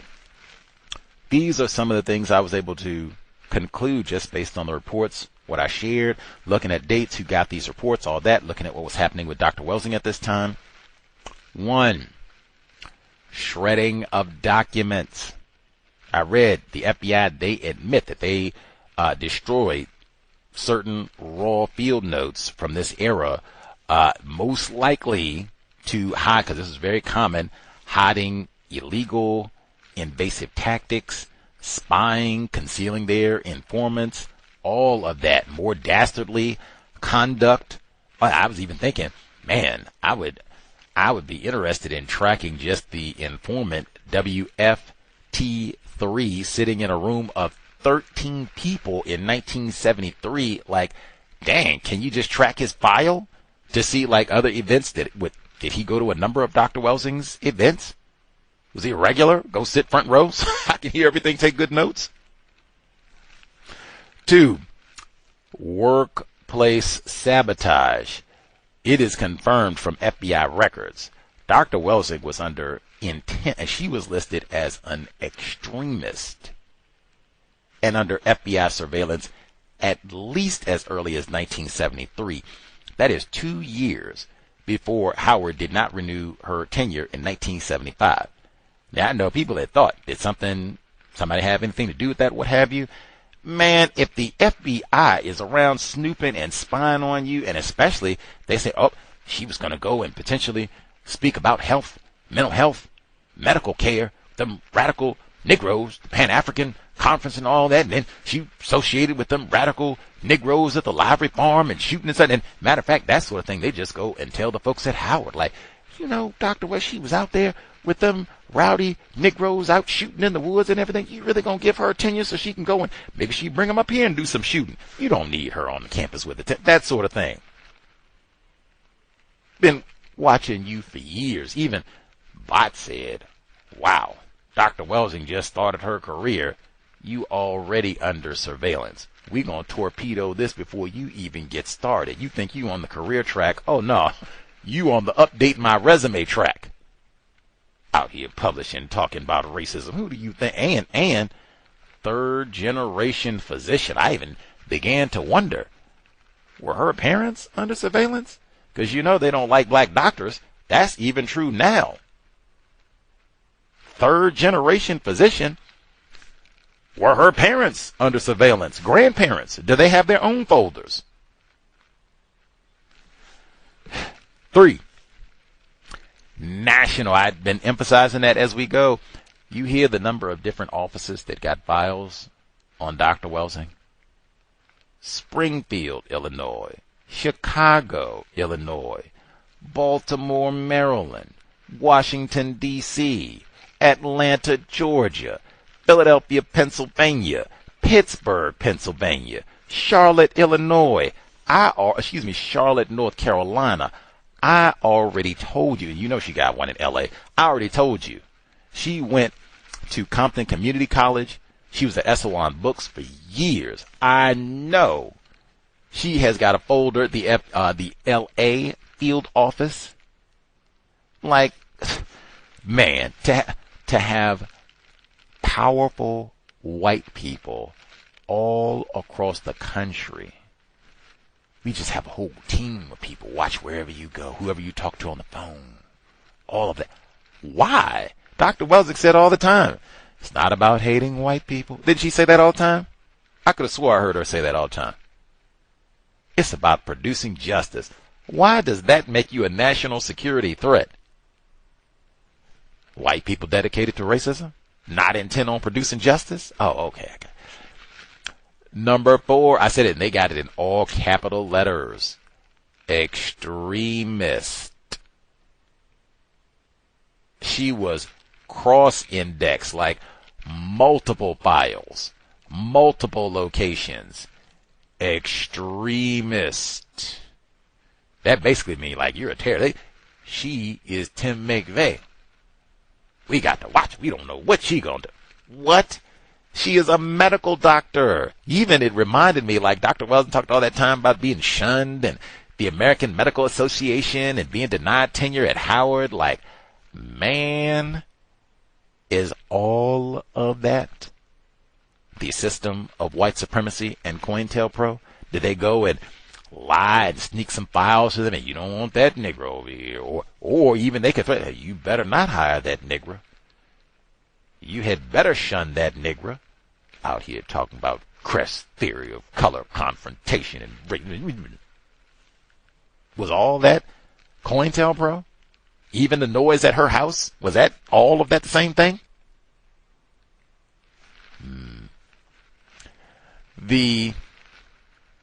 And I can't even emphasize enough, she's got all of these labels. Ain't no book yet. Wow. And she's still in her 30s. Like, man, I mean, if we got a whole bunch of you all out there that think, man, boy, I'm tough, boy. If we got young people that I ain't even got to my 30s yet, they better be watching me in my 20s. Boy, I'm tough. You right. I'm 39 and I'm the sharpest Negro you ever seen. You better have a whole team of folks. What? Really? At 39? 38? All right. 5. The preemptive strike that I just said. They were watching her even before the Shockley debate, and even the FBI. They say they were supposed to be, as they say, cleaning their act up. They were supposed to be reforming themselves because they'd already been publicized. They didn't do none of that. They continued to write. They're snooping on a college academic with no criminal record, and who says it's not about hating white people. Oh, she's an extremist. What is that? Because she's talking about white people tanning, which they do. Guilt by association. The FBI agents linked a third-generation physician to black people with guns. They filed her report next to the lively folks on the farm and just say she's with all these Negro, met Stokely Carmichael, and said she's with all these black power Negro militants, and you can't be hiring her and having her as your doctor and no medical facility, that sort of thing. Like I said, they just go present that file with the live, like, oh yeah, she was there, or she wanted to be there, or she was there with them in spirit, and, you know, she's gun-toting radical too. Like Assad, she looked like Assad, see? That's what they'll say. The total infiltration, I cannot emphasize that enough. So you heard 2 different groups, the Center for Black Education and then the Pan-African AAPRP, where they had been thoroughly infiltrated. You got informants where we got their whole bank records, any activity that they plan, we know about it well in like months in advance. What you're going to do, where it's going to be held, who you're going to invite, what budget you're going to have for it, how many people are supposed to be there, all of the pertinent information. We will know that as soon as you do. Again, that's why Fuller says four-wallism is not going to work. And I mean real talk. Dr. Welsing is kind of a nobody at this point. Very beginning of her career, she has 13 people. I can't even imagine. Like, I never got to go to the Welsing Institute, but I would think it was more than 13 people there by like the time we got to 2000 and such. But I cannot imagine. Is 13 people and one of the 13 is a snitch? Total infiltration. I thought it was massively important as well that Dr. Welsing, I told she's mentioned next to Stokely Carmichael. Jesse Jackson, Black Panthers, Walter Lively. Like, they are talking about her like she is some, I'm just using their term, some black radical, their term, in quotes, who is out here and we got to kill the white people and the man is holding. She is a medical doctor.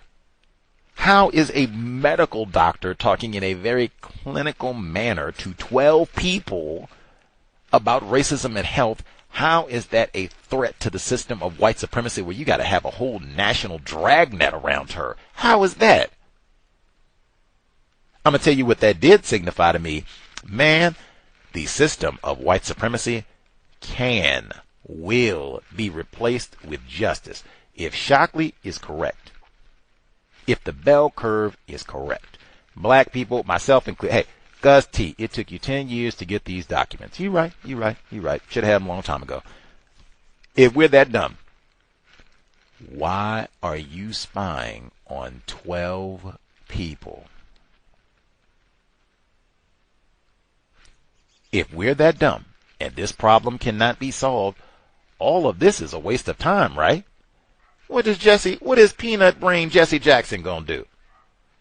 What is pecan brain Stokely Carmichael gonna do? What is raisin brain Gus T Renegade gonna do? It took him 10 years to get the files. What are these dumb black people gonna do? Whitey is smart. That's what we told you. The bell curve, that's what Shockley said. We are smart. You all are dumb. Why do you need to spy on 12 dumb black people? Even if Dr. Welsing is the smartest of the smart, the rest of us are all dumb. Why do you need to spy on us? For what? What are the dumb people going to do? No. You wouldn't be doing all that if you didn't think, talking about a racist, you know this system can be replaced, will be replaced. We got to do everything we get. If it's 10 people in the room, we better be one of the 10.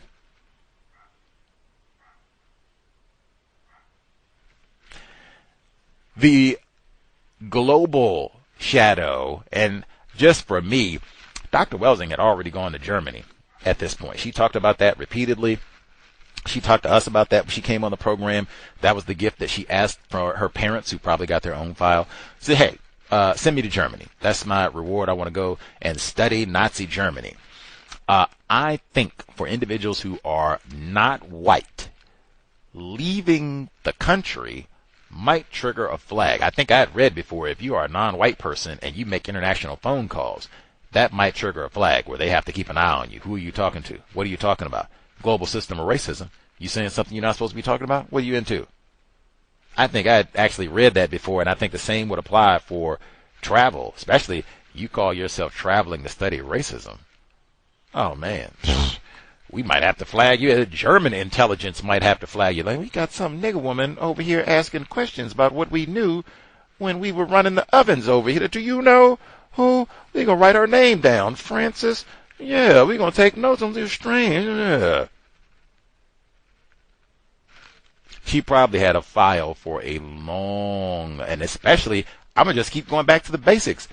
Racists do not like black doctors. That's why we have so few. I even told the C.O.W.S listener before she finished med school, we don't want no more Dr. Welsings. That's why you're not here.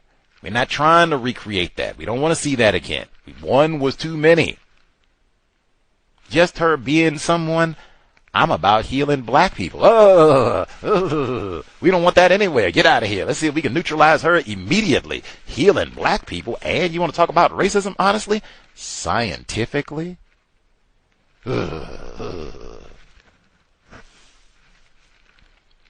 That's how you end up, real talk, that's how you end up on the director of the FBI's desk. I can't say it enough times. This was after J. Edgar Hoover died.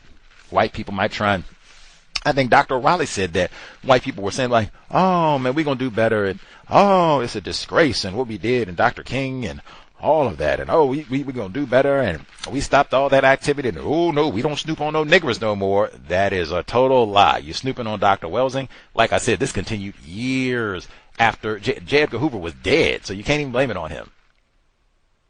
And it's going to the Secret Service.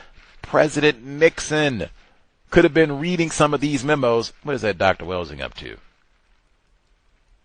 Make sure she don't get that tenure. Man. And even I have to add, just because the number of times Dr. Welsing included, man, I've had so many black people, victims of racism over the years. They will come up to me and say, oh, wow, Dr. Welsing, oh, I first heard your book, or I first heard some of your views, and whoo, I knew you were crazy. That right there, the system of white supremacy, that's a big part of COINTELPRO, to discredit you so that people, they won't think, wow, brilliant third generation physician, scientific mind, analyzing the system of white supremacy, racism, and decoding the science of how they dominate us so we can help produce justice. She is crazy. And they even got papers that were published at this exact same time saying, we got this old egghead scientist saying that black people can't love. And they were talking about Dr. Welsing saying that black people can't love in a system of white supremacy, which is exactly what Neely Fuller said, exactly what Gus T says right now, 2026. But that's in the title of the article. We got these old egghead scientists out here saying black people can't love and all this old nonsense. So they'll just think like you're just some idiot out here saying all this old system of white people and suntanning. Get out. She said she had hordes of people. That's what they thought. And it took years. And like, whoa, wait a minute. Maybe she was not so dumb. Give them A's, as Dr. Welsing said, but all of that is a part of COINTELPRO to totally discredit you so that people just think that you are a moron and an idiot and nobody should pay attention to anything you have to say at all. They have a special agent, and I suspect they probably had special agents at a number of different field offices because of Dr. Welsing's connections to Chicago specifically and Washington, D.C. I suspect they had field agents in both locations. That was probably their assignment. Specifically, I read that report about the agent who was monitoring the article that she wrote and mentioning the Cress theory of color confrontation. They probably had agents who were specifically monitor her family, monitor how people in the area respond to her talks. Once she got the lecture series up and going, monitor who goes, what do they say, how many people attend, do they bring new, all of that. And I'm sure they got files on all that too. That's what they said, like some of the raw notes have been destroyed. They might have even had handwritten notes from some of these informants about what they wrote down and who was there and did they go talk to her personally. Even that, some of these informants could have went and been talking to Dr. Welsing personally. I loved what you had to say, Dr. Welsing, and it was great. Speak up, master deceivers, man. Let's see. And it was not, I can't say that Dr. Welsing was a threat. She did not have to be famous. She had not been on television, and they had files on her. They were watching her. Even the director of the FBI, the Secret Service, were sharing files across agencies well before she was a somebody. That is something all of us should keep in mind. I wouldn't care if you have 2 followers. If you are speaking about the system of white supremacy, racism, hey, one of those 2 followers might be a snitch, paid to inform on you. Be serious if you're talking about the system of white supremacy, racism. Take it seriously, because white people do. They don't see you in a room with 10 people talking about racism and say, oh man, you old lame, you flunky, you ain't gonna do that. They don't do that. They take careful notes of everything she says, everyone in the room. What time was it? What's the location? What were they wearing? Did they have any books? How long did it last? Give us the notes immediately. When is the next meeting going to be? Make sure you're there on the front row with your notepad, maybe a recorder. Ask questions. That's what racists think. Not, I'm watching the playoffs, man. Got time sitting around listening to Dr. Wells. She wastes time talking about all that time. That's not what they think at all. She only had 10 people there. Ain't nobody paying attention. That's not what they think at all. I just told, if it's 12 people there, we're going to add one more, and that's going to be the fink. Take good notes. The grand, I'm sure some of this might have been new to Dr. Wells, but I'm sure she suspected a lot of this. She soldiered on for decades with those lectures that were not easy to do at Howard, where she was denied tenure. Soldiered right on, no complaints. Counter-racist soldier. Few tidbits I'll get in. They apparently, I said, had dedicated agents in Chicago, or Springfield rather. The Washington, D.C. field office, I suspect, might be whole folders in those locations in terms of what they were spying on, information that they collected about Dr. Welsing, other people that attended her lectures, where she traveled, who she talked to, events that she attended. Who knows? I can only say, based on the limited amount of data that I have at this point, I would strongly suspect, just because the FBI was already watching her and had files on her well in advance of 1975, the FBI easily could have been involved in making sure that she did not get tenure in 1975. It could have been all the way up to the President of the United States, Richard Nixon, at that time, because the Secret Service is being briefed on her activities, which I just had not thought that before. Like FBI COINTELPRO, yeah, I would not have been thinking the President is watching Dr. Welsing before she's even been on Donahue or published the ISIS papers. Like, 20 years before she published the ISIS papers, U.S. presidents have been keeping tabs on you, Dr. Welsing. I would not have thought that. And that is a question I would have loved to ask her. Like, do you think the U.S. presidents and such been watching you for all these years, just to see, did she think that? Maybe it's possible. I'd still be doing it just to see what she, would have said to all that. But, the one and only, one of one, Dr. Frances Cress Welsing. I have so much more respect for her work and her consistency and her brilliance. I cannot imagine the type of stress that she had to be under to do all the work that she did, and keeping up the appearances and debate William Shockley and all this stuff that she did for all those decades, while being under surveillance by the most powerful race soldiers in the world, and them to be watching it probably for decades. Even the bot said, are we supposed to be ignorant enough to think that you were spying on Dr. Welsing at the beginning of her career, when she was least famous and had no book and had not been on television, and then you stopped all this after she got even more attention and got on TV and published her book? Then you let all that go?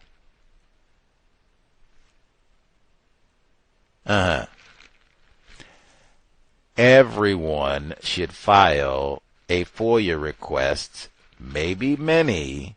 Dr. Welsing's material should be in the vault. And I mean like all of it. And even that, because I know they said they destroyed some, and we did a lackluster effort. There's 2 files, whatever.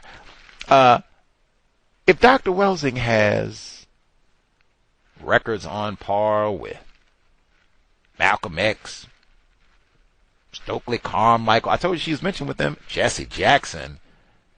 Wait a minute. You all have lied to me about this now. You all are supposed to be snooping on people that are out there, political figures and folks talking about revolution and all that. What are you doing snooping and collecting all this on a black physician? What sort of threat does Dr. Welsing represent? You got to snoop on her for decades. Why? Was she correct? Was she accurate? If she was talking foolishness, I suspect they would have left her alone. That's been my logic for years. When I wasn't focused on racism, white people did not care nothing about what I said about anything. if Dr. Welsing was in error with President Nixon and the Secret Service, would they have needed to know what she was talking about?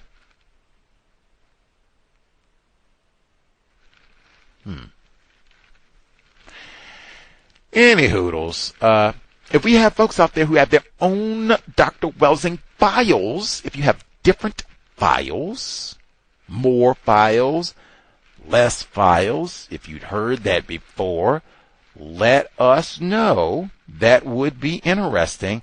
I will take one quick moment to share, just to put this in context. Dr. William Shockley, I told you she had debated him in 1974 and 1973. I shared audio of her 1973 debate with Dr. William Shockley before. I shared a brief snippet. I will share a brief snippet now and then see if folks have any quick thoughts they need to share. Like I said, we have any folks, if you heard any of the Dr. Welsing FBI files before, I would love to hear. What did you hear? Who had these records? If you made a request yourself, let me know. Or if folks have a question about how you do the FOIA request, the address again, EFOIA.FBI.gov. And you can make your own FOIA submission to get Dr. Welsing's records. This is a different snippet from the 73 debate with Dr. William Shockley, suspected race soldier, Stanford, and Dr. Francis Cress Welsing. I'll play a teaspoon and then see if folks have any thoughts they would like to share before we wrap up. Gus T, Renegade, counter-racist grind, appreciating, like, we did not forget Dr. Welsing was here 31 times. We did not forget her. We mention her work, invoke her scholarship all the time in our effort to produce justice. But this is she and Dr. Shockley from 1973, not Tony Brown's journal. Just a second, Dr. Welsing. The people in Ireland have approximately the same IQ as the American Negro population. Well, wait a minute. Why is that? Why is that? You see what I'm saying? How can you say that white people have superior intelligence? Let me just go ahead, since you ask about. Well, let's look at some cases where we do know some black things that happen. Black people are killing each other because white people insist upon crowding black people into ghettos, depriving them of jobs. Dr. Welsing, what you have to say seems to me to be all psychiatric theory, and none of it seems to have much to do with any actual observed biological facts. Wait a minute. What is an observed biological fact? Well, let me give you an observed biological fact in another area. This is the one about mice. I want to talk about what happens with mice. Talk about mice and not mice are mammals. Right. And they're not. Are you talking about the albino mouse? Or are you talking about these are laboratory mice? What, I think albinos? they're somewhat gray. They're somewhat You're mixed sure color. They're gray? I'm not positive of this, but now because you could be talking about an albino. I think you do have very much the color focus on this. It's obvious. By the way, was Cress your unmarried name? Might I ask? Right. That's why it's the Cress theory, and you were Dr. Cress Welsing, Francis Cress Welsing. I want to understand that. Right. But now let's see in another area which is not so emotionally loaded what happens. This is a training session of mice, and these are good learners. And what these mice learn to do is to avoid getting shocked. And they're put in a box with two compartments, and when a light lights up, they have 5 seconds to get through a hole in the partition into the other side. And this shows 5 days, and what happens is these mice learn to avoid some the first day. They sleep on it overnight, and when they start the next day, they start better and learn more. Now then, there's another variety of mice that has very different behavior. And what they've done in this experiment is to take these good learners as baby mice and have them fostered by the other ones. Now then, let's look at the other ones. The other ones have another problem. These other ones, some of these, when the light lights, they just freeze. And this interferes with their performance. And what you see here is that in the first day, these mice learn even more than the other ones did, but when they sleep on it, they forget it. They have a different neurological memory system, and their freezing develops. The freezing is shown at the top of this. If they are fostered by the non-freezing mice, then what you find is that as time goes on, their freezing actually gets worse and their learning is no better.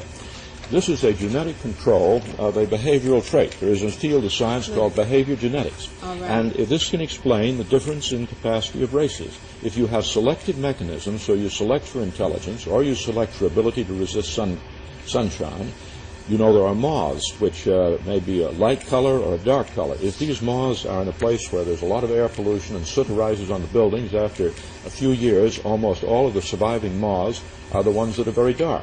Dr. Shockley, I would have to say, and I really mean this very respectfully, this is not really, really making that much sense to me. I think that unless, wait a minute, I think that, you see, don't you believe that we are mammals like other mammals and subject to the same laws? Wait a minute, you see what I'm saying? If you're telling me... Let me say, monkeys are very like us. There are even monkey psychiatrists. Did you know that? No, I don't know any monkey Harry Harlow. Well, I don't personally know any monkeys. Not so far as I know. These are normal monkeys. You're talking in such a theoretical realm. I'm sorry, I'm just kind of losing track. Well, Dr. Welsing does not want to talk about the high mortality rates for homicides for Negroes in which Negroes kill Negroes. I want to talk about that. I want to talk about why white people crowd black people into the kinds of conditions that they do. Wait a minute. If you actually believed that black people and people of color were genetically inferior in terms of intelligence, there would be no need to crowd them into poor schools, poor housing, poor health care facilities. You could give them optimal conditions, just like we handle mentally retarded children. Dr. Welsing, excuse me, but if they aren't genetically inferior, how could this... You mean if black people are not genetically inferior? We're not genetically inferior. How could you get the thing that you're discussing? The tremendous oppression by this very small minority. Well, you see, this is the important thing, and this is why I wrote this paper. People of color, I don't care whether you're talking about Asiatics or whether you're talking about black people, have not been able to understand why it is that white people, we say white people cannot act in a humane manner. Now, people of color didn't understand this because they produce white people. Black people can produce albinos, people with white skin, blue eyes, blonde hair. They can produce a whole spectrum of humanity's color. Now, we did not understand, because we could produce all the colors, the hang-up of people who cannot produce color but wish they could produce color. Yeah, but certainly people who have a genetic superiority can certainly understand oppression. And what I'm getting at is, why do you have this why aren't there reversals? Why do you have this very small minority all over the world as dominant? I think that's a fair question. I'm saying because it's just like a one-eyed person can walk into the studio. Okay, all of us have two eyes. Now we'll look at the one-eyed person and say, isn't that too bad this person was born with only one eye? And we would say, sit down, have a seat, make yourself feel comfortable. But the one-eyed person, because he has a defect, he is inadequate in eyes compared to the rest of the people. He will be trying to move psychologically to compensate for that sense of inadequacy. And he will maneuver amongst us with his behavior patterns so that he will compensate for that sense of inadequacy. He will have to do something so that he will feel superior, because actually he feels inadequate. And this is why I'm saying But he's not going to be able to maneuver me unless he's brighter you don't than know. I am. You see what I'm saying? If you don't understand the logic system of the one-eyed person, I don't have to understand his logic system. What I have to do is respond to his behavior. Well, I think Dr. Welsing feels that the whites have gotten in here to begin with in a masterly manipulated position. She writes, the white race, collectively representing the world's largest minority grouping, has so structured and manipulated their own thought processes and conceptual patterns, as well as those of the entire non-white world majority. Right. You see, so she is saying that the whites have got on top and have manipulated, and I take it you think that by bringing out the Cress theory, the color confrontation, you will straighten them out, and then they'll be able to overcome this. No, in the end, I present the challenge to white behavioral scientists to help white people become comfortable with their color so they don't have to worry about suntanning anymore. If they can start liking themselves. You see what I'm saying? They put on makeup, right? And when they go on television and they have to suntan, all kinds of things on their face to give them color. But do you then see the sort of argument that Dr. Shockley is that his opinion is really coming out of this unconscious racism? No, time isn't over. I mean, the world is revolving and moving We have got to wait and see. When the people of color, who represent the vast majority of mankind, when they begin to understand, is this why white people act the way they do? They're acting on the basis of color? But is that what you think? Yes. Okay, then you think that Dr. Shockley is doing this on the basis of color. I think that unconsciously he's motivated by this inferiority. It probably is consciously or unconsciously, because you've had spokesmen, Dr. Shockley, Dr. Jensen, all of the various people, and it's not only these few people. You have large numbers of people. Every time you have people who say, we don't want black people in these neighborhoods, we don't want people of color in our schools, we don't want people of color to have But isn't that a terribly simplistic answer, that the whole reason for oppression is simplistic? Well, no, that's a question. Now, that's well, I don't think it's simplistic. It may be simple. I think there's a distinction there semantically, but that's not what I'm getting at. Isn't it terribly simplistic to say that the whole reason for oppression is that those people obviously, all those people want to be like me, and they can't, so therefore they oppress me. Wait a minute, you see what I'm saying? What you have to do is look at the behavior of white people. Either you have large numbers of white people risking getting cancer to get a suntan, or you don't. Either you have large numbers of white people sexually aggressing against people of color. I maintain that behavior is because, you have white men all over the world who have tried to consort with women of color. It's a very psychiatric approach. Wait a minute. It's like you go on 14th Street on any weekend and see all the cars from Maryland or Virginia. I maintain we can explain this behavior because people who cannot produce color want to have a sexual alliance with somebody who can produce color, so they can have this illusion that they are having something to do with the production of color. This is terribly simplistic, please. Hey, is it accurate? That's the big one. Is it? They do all that nonsense when hey, stop saying all, or is it not all white people are racist? When I say stop saying it, that's terribly simple. Is it accurate? When you talk about the white babies, that's it. Is it accurate? Not all that other old foolishness. And they did list Mr. Jensen and Dr. Shockley. They mentioned a lot of those are really well-known, famous, infamous race soldiers who did all that scholarship. The Negroes are dumb. The Negroes are dumb. The Negroes are dumb. There's nothing that can be done about it. We can put them in school or whatever, but they're just dumb. And all over the world, J.B. Watson is like tons of white. The bell curve, tons of white people. Again, if that's true, there's no reason to be spying on Dr. Frances Cress Welsing. Same thing I noted when I played a snippet of that 1973 interview right there with Dr. Welsing from before. They did so much interrupting of her. Like, oh my goodness, reminded me of the Cows and Gus T. Like, can you get a word out? Like Dr. Welsing, she wasn't doing all that talking all over top of Dr. Shockley. Like, he could get a word out. He could talk. Like, she could barely get 2 words out before everyone. Again, now, if she's accurate, now I got an explanation as to if she's accurate. Why is Dr. Shockley talking about all this? That, black people are dumb and ignorant and stupid. Why is J.B. Watson doing all this? Why are all the white people mistreating non-white people? Why are they even snooping on Dr. Welsing? Got to report to the president about what Dr. Welsing told 12 black people. Why are they doing all this? White genetic annihilation. If that's what it is. Oh. And again, why would that be a threat? That almost like, man, she said, why or how has a global minority dominated the non-white majority? And she said, we have not understood their logic. They have come amongst us with their deceptive behavior patterns, snooping and spying on us. And we have not understood, in fact, resistant to accurately understanding. Dare I say, Dr. Frances Cress, what she said all those years, she said the job of the psychiatrist is to help people face reality, truth, even when they are resistant to doing so. The one truth we are most resistant about: white people. The system of white supremacy. And That's what she did. Woo! She said, oh no, we're going to be honest about this here system. We ain't going to sit here and mess around. Whiteness and privilege. Even those white people there. That is what this is all about.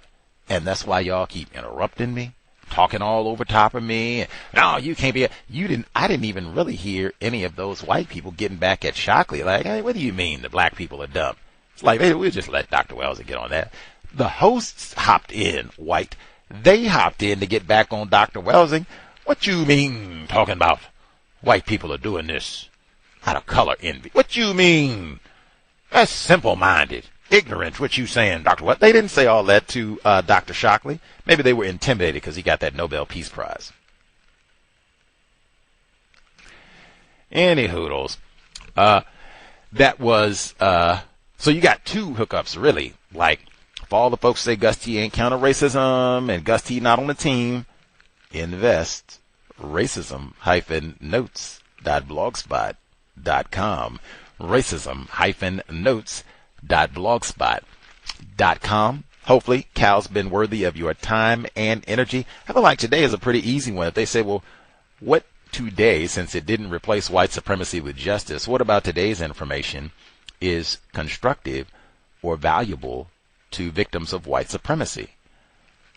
Well, one, even if you are just talking to 10 people, racists might consider you to be dangerous enough they need to tell the president about what you're doing.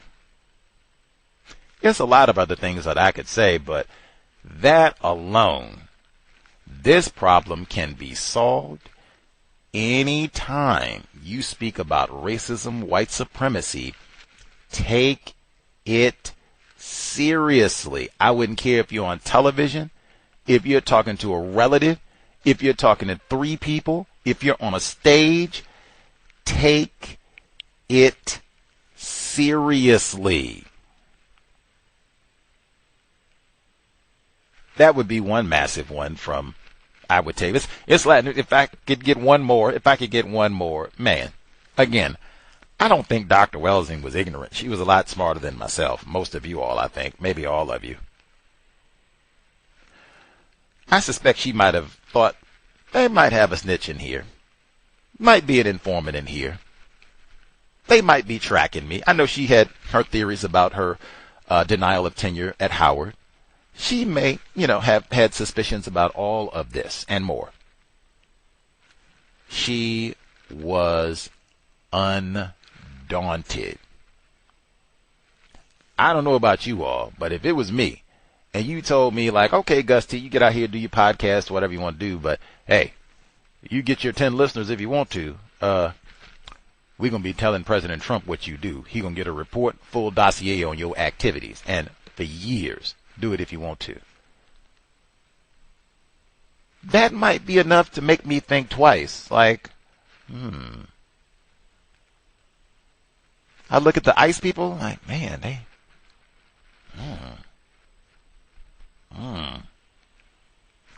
Guantanamo me, and they ain't even gonna put nothing on my commissary because the counter-racist people don't even get down with me. Like, I really be hurting, like, oh man, woo, it would make me, pause. Dr. Welsing was relentless. 50 years, non-stop, travel the globe. And didn't do no, well, maybe it's not Cress theory. Maybe the sun, I'll leave the suntan alone. You're right. That really bothered me. I won't say it no more. She didn't do none of that.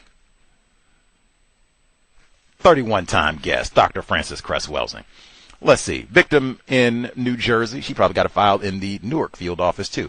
Had you heard any of this information? Let's see, because they said other folks made requests. So had you heard any of the information about Dr. Frances Cress Welsing's FBI files? No, I didn't. I wouldn't even, just call me ignorant. I wouldn't even suspect that Dr. Welsing will be even investigated by the FBI because they told us that COINTELPRO was over. So, and I remember her being on Donahue, this was in like the 90s, if I'm not mistaken, right? When she was appearing like on Donahue, maybe like the late 80s going into like the 90s. So they told us that COINTELPRO was over. So, you know, I wouldn't even, one would be led to believe that she would not be under surveillance like this. Because I'm pretty sure Shockley wasn't. But then again, once we start, you know, doing book reads on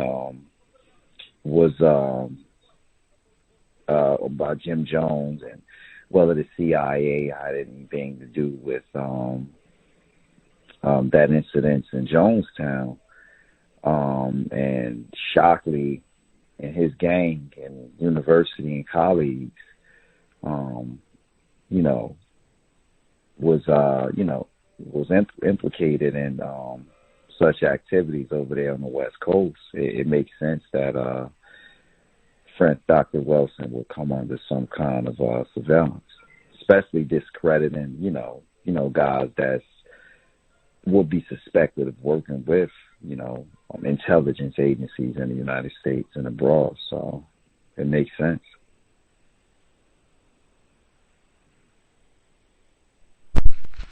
For sure. I just hadn't really popped in my brain computer, and he is correct that, you know, we had been told that we're done with all that. That's an old era. J. Edgar Hoover had passed on by 73, so, and Dr. Welsing was not renowned. She was on Donahue later, as he stated, 80s, 90s. That was later on. So, yeah, I just would not have been thinking, or I would have thought that she would have been, you know, watched or what have you, but I just would not have thought it would have been that extensive and that early. Like, this seems very, the president, Secret Service, shared with other agents, like, man, like, I don't know, it might have been that paper. That might have, and like I said, she did travel abroad, so it could have been other things. She was a doctor, so could have been a confluence of variables that concerned racists, why they needed to pay attention to her. But that paper, getting black people to think logically, that was what they were talking about in the segment with Dr. Shockley, getting black people to think logically about the system of white supremacy, that might be just that dangerous to racist man, racist woman, racist child. And I told you, they mentioned Dr. Welsing. I don't know if people are familiar with COINTELPRO and the FBI files, but they talk specifically about preventing, neutralizing a black messiah, and that's their verbiage, black messiah, who can unify, organize black people to replace white supremacy with justice. They apparently thought Dr. Welsing might be such a person with logic. Not we're going to go out here and shoot and go vote and stomp up and down the street. Just logic. Analysis, what she said we need of the system of white supremacy. That might have been enough. Oh, man. She could be. I told you they were talking about her with Jesse Jackson, Stokely Carmichael. Let's see. Other folks who chimed in. Caller 3215. Had you heard of Dr. Francis Cress Welsing's FBI files previously? See if he heard from some of the folks who got these papers already. I hadn't heard about any files, but it doesn't surprise me. I remember Dr. Welsing talking about her father and how her father was a race man. So when she said that, I automatically assumed they had files on everyone in the family. Yeah, and I just want to, since we were talking about presidents, do you remember when Dr. Welsing said she sent President Obama like a real good copy of the ISIS papers? I remember her saying that. And white people, they know they love themselves some mice. They based everything off of mice. White mice at that, albino affairs. Okay, that's all I got. I'll mute my line. Yes, ma'am. I do remember, Doc. She talked, or she may have mentioned it many times, but she talked about it specifically. Her final lecture at the Welsing Institute 2015, the end of 2015.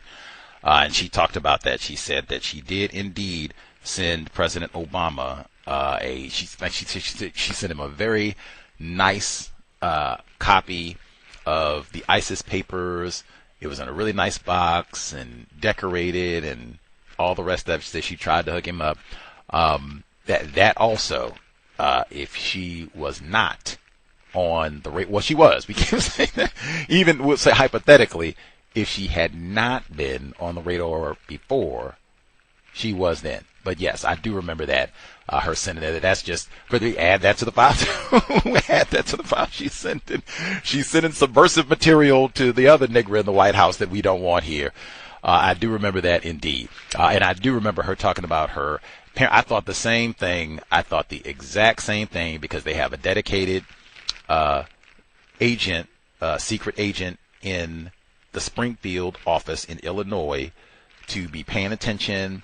What news articles does Dr. Welsing write, or where she's mentioned, where they're talking about her work, how do people respond? If they got all of that, I am, and as you said, because her sister, Lauren Cress Love, she was in SNCC, and she went down to Mississippi, and she had like a long life. She was at the lectures that Dr. Welsing did. She was a guest on the Cows. She had a little Miss Love, Lauren Cress Love. She had a long life of working against racism too, exactly as you said about her father. And I keep repeating, white people do not like black doctors.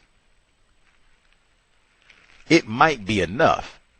You don't have to be talking about racism and Cress theory of color, sun tanning. You said you're a nigga. I'm supposed to call you doctor? I'm supposed to call you doctor. We ain't even got to get to what you done said, nigga. I'm supposed to call you doctor. This nigga, that might be enough. Like, given what I know 2026, that might be enough. And then you're going to talk about racism? You're going to have 3 or 4 files, which she did. Let's see. Victim.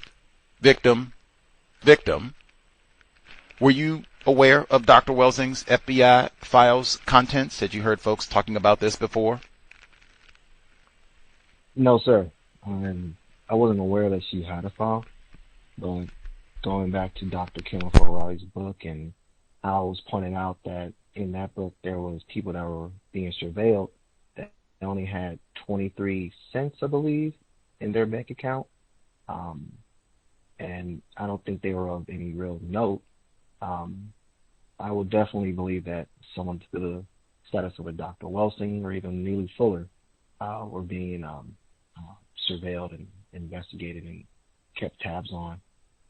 Another aspect that you brought up was the people that, I guess 13 people, I believe you said earlier, that were at the Welsing Institute that she was speaking to. One of them perhaps was a informant,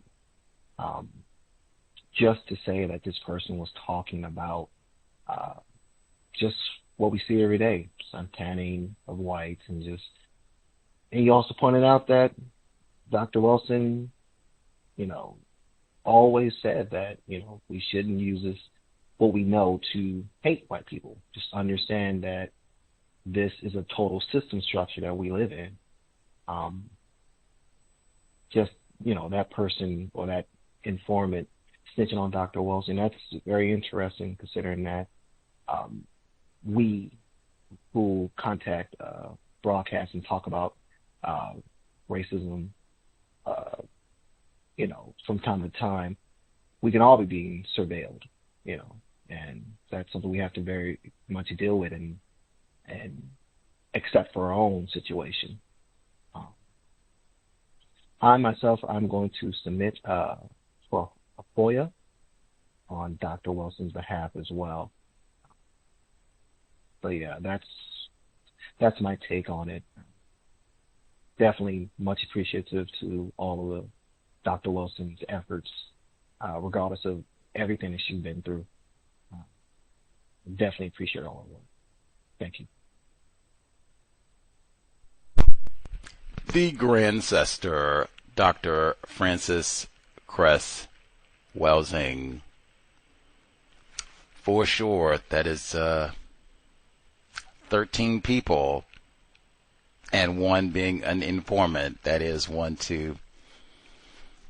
Probably been situations where it's even lower, maybe 6 people, and one is an informant. So, or 2 are an informant. So, hey, that is. But again, this problem can be solved, and that even for me shows me how seriously white people, they believe this problem could be solved, and we got to be on our toes. If it even looks like the beginnings, if it's only 3 of them, they got it. This could spread. We got to nip this in the bud. Isn't that what they say? Lots of regard to Dr. Frances Cress Welsing, and yes, that is something all about. Dr. Welsing put that at the beginning of the ISIS papers. Everybody, really, Dr. O'Reilly, he said, you don't even have to say anything about racism. Just being black, you're already looked at with suspicion. Why? White people know we treat you like garbage. Your loyalties are suspect. Like right now, see, Leroy said, I'm not going to Iraq. I'm not going to do no fighting. Y'all done messed over George Floyd and all my people. I'm not going to. That's what we expected. See, we got to keep tabs on you. See, you're subversive. See, not real Americans. See.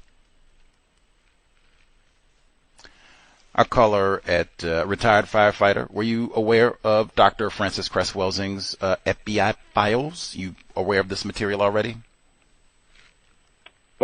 No, sir, but I'm certainly not surprised, at all.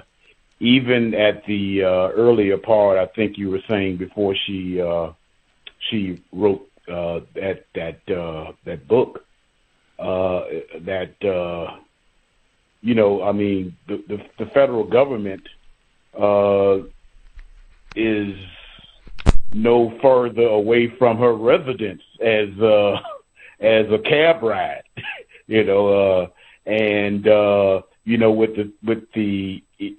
the meetings that she was in, they probably take a role of everybody in those sessions, especially around people like Kwame Ture, at that time was known as Stokely Carmichael, and some other people.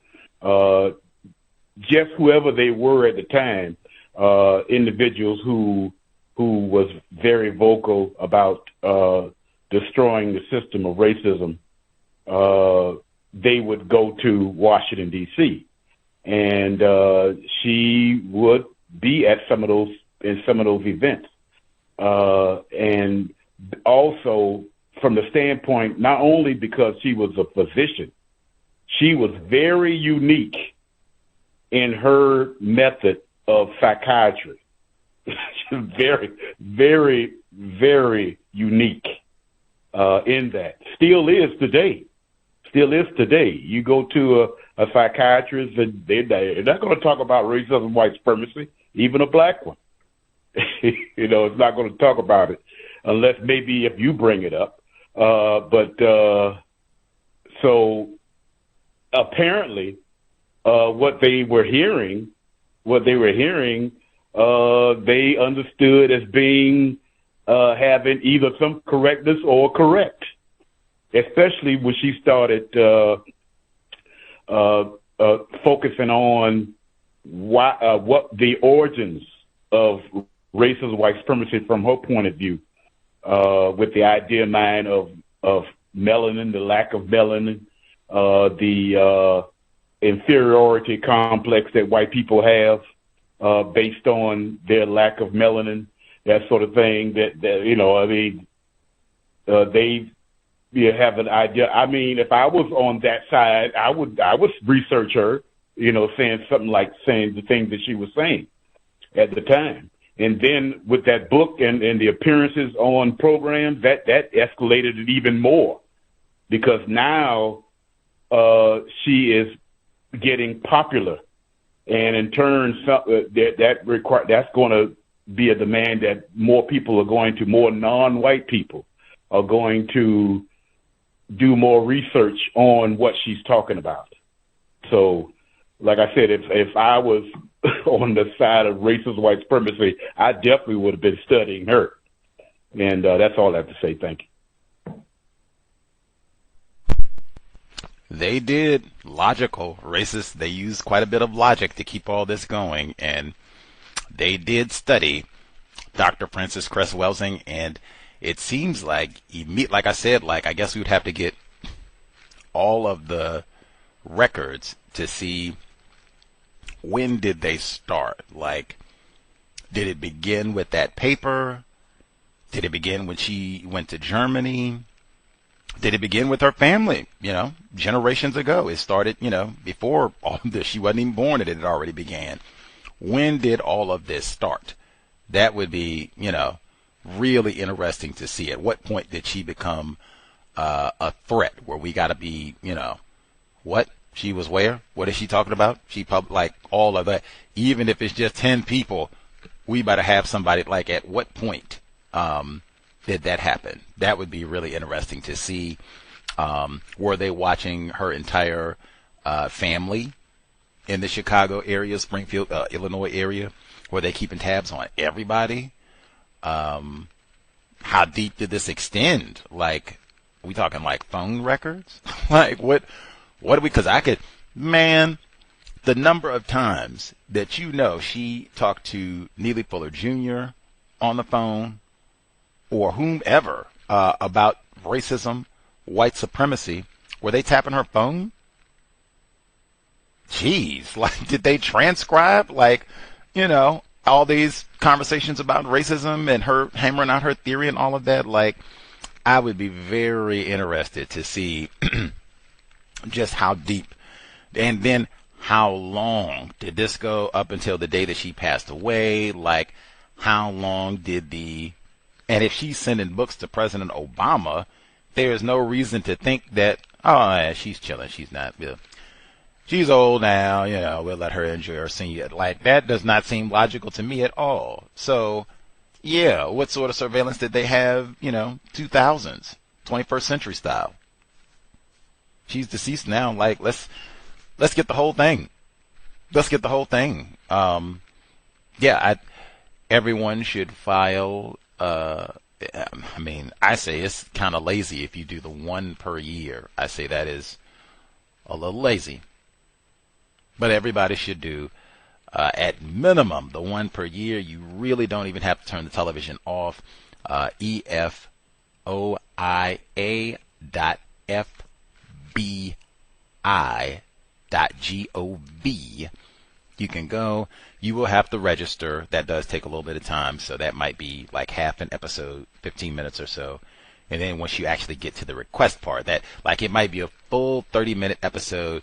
Matter of fact, I'll give it, say you're a little slow, you can take a full, like, 50-minute show, and you should be able to register and submit your request. And then you can just sit back and wait till you get curious about something else.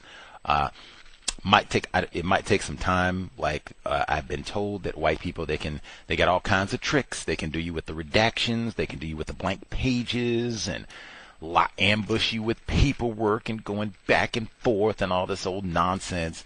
But just be diligent in watching your email file. Make sure you get your confirmation code once you submit, so you can follow up if need be.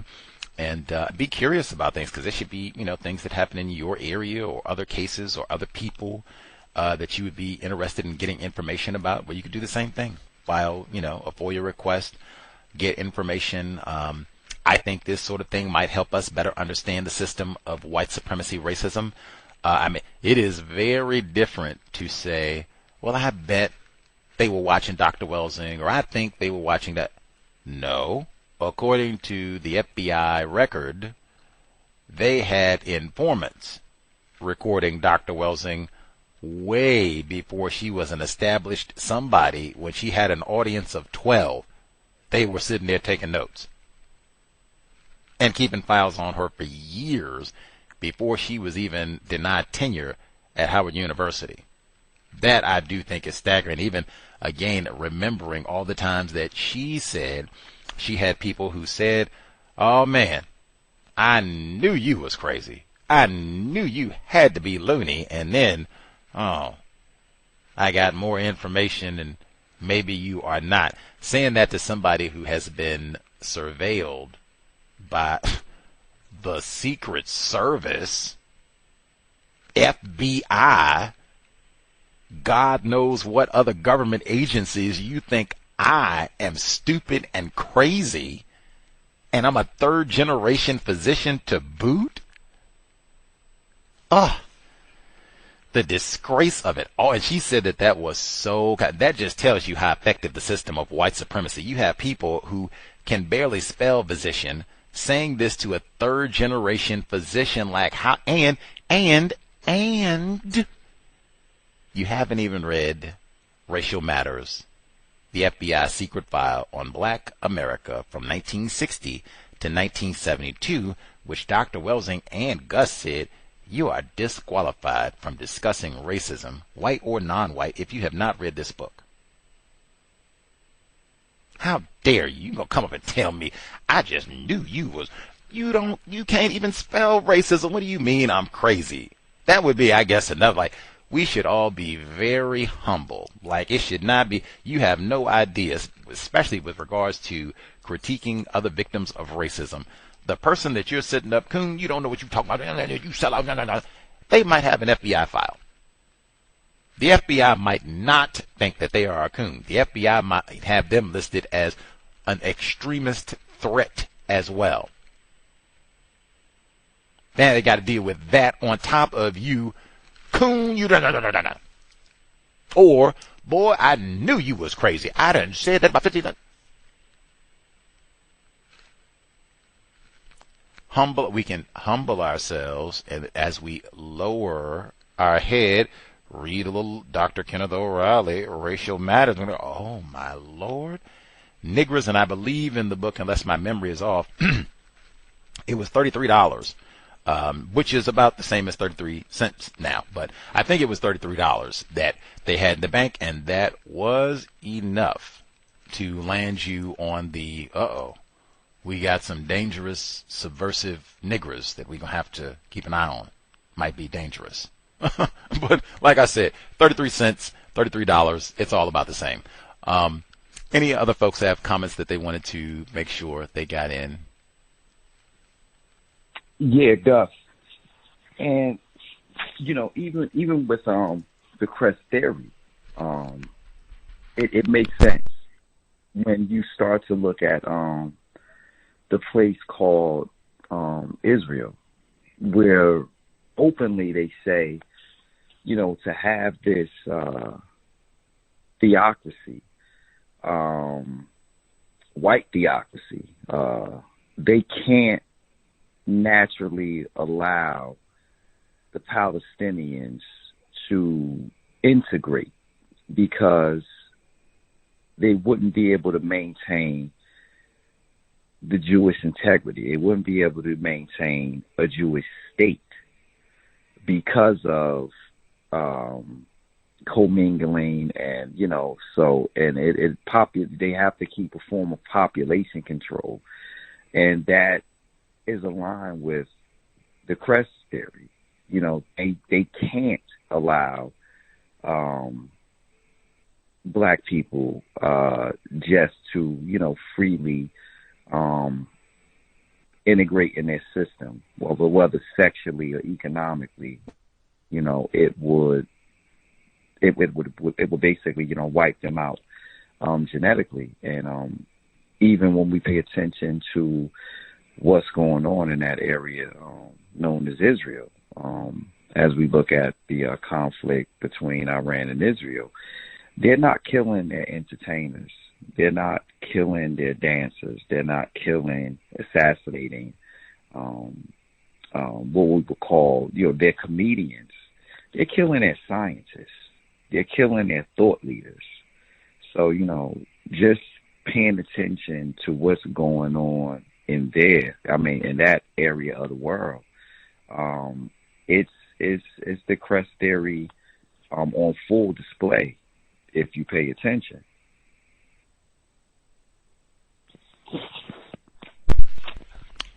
Global system of white supremacy worldwide. Did folks have anything else they needed to get in on the FBI files, Dr. Welsing specifically, or everybody satisfied? I have a quick question. Wasn't she already in meetings at her house, at a different some of her physician friends' house with Mr. Fuller? Was she doing it already before the FBI started filing her?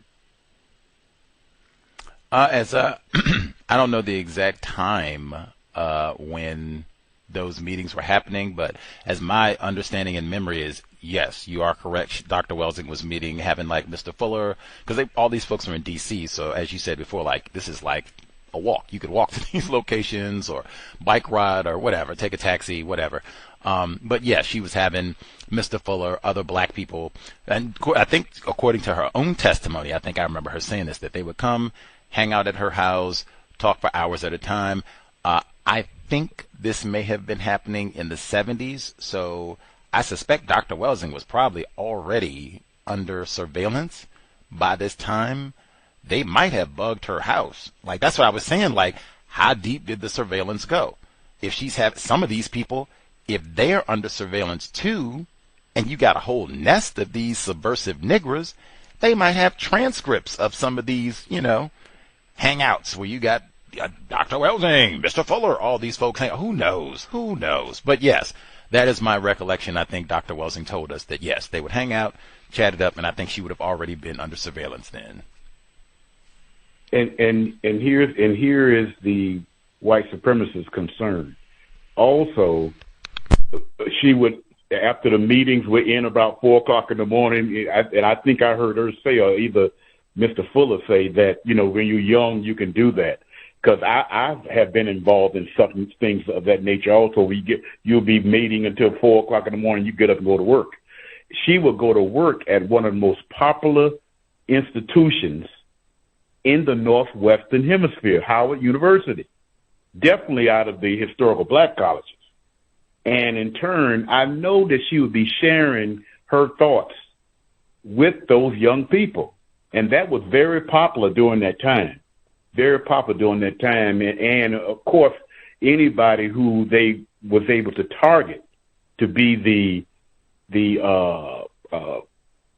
point of issuing that information, exciting young people, and when they graduate or go out, they will be spreading this information based on what they learned. That is a very powerful, potentially powerful thing, especially when dealing with mental health, which she was an expert in. So that's why I said I'm definitely not surprised. That's all.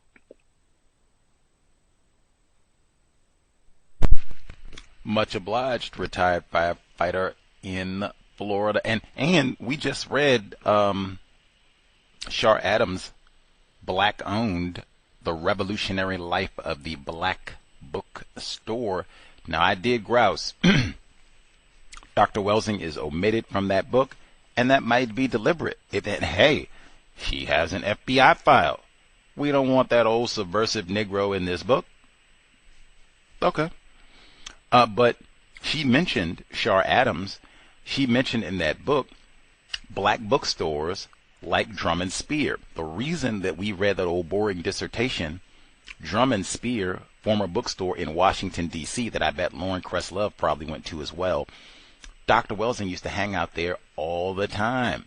That bookstore was under surveillance. That's what I'm saying. Like, you got overlaps, like, of people that are being surveilled, hanging out with other people that are being surveilled, and or they're hanging out in places that are being surveilled. But that was in that district of Pan-African Sites of Resistance repeatedly. Dr. Welsing hanging out, and then she's not just hanging out, she's got a book in those bookstores eventually and doing lectures in those bookstores. So absolutely. And and even what he said about retired firefighter, what he said about Dr. Welsing speaking at Howard and sharing some of these views before she was not given tenure, it was included. Some of these black bookstores, they said that they had a terrible time with Howard University telling their black students, stay away from them radical black bookstores.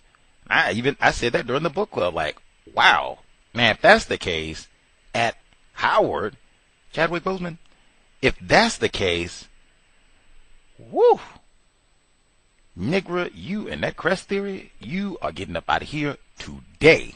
I don't want to hear nothing. I don't want to hear nothing about where you got the information from and whether, and all that could be, we gonna get in trouble with these white people. White people done told us we better get rid of you. You are out of here today.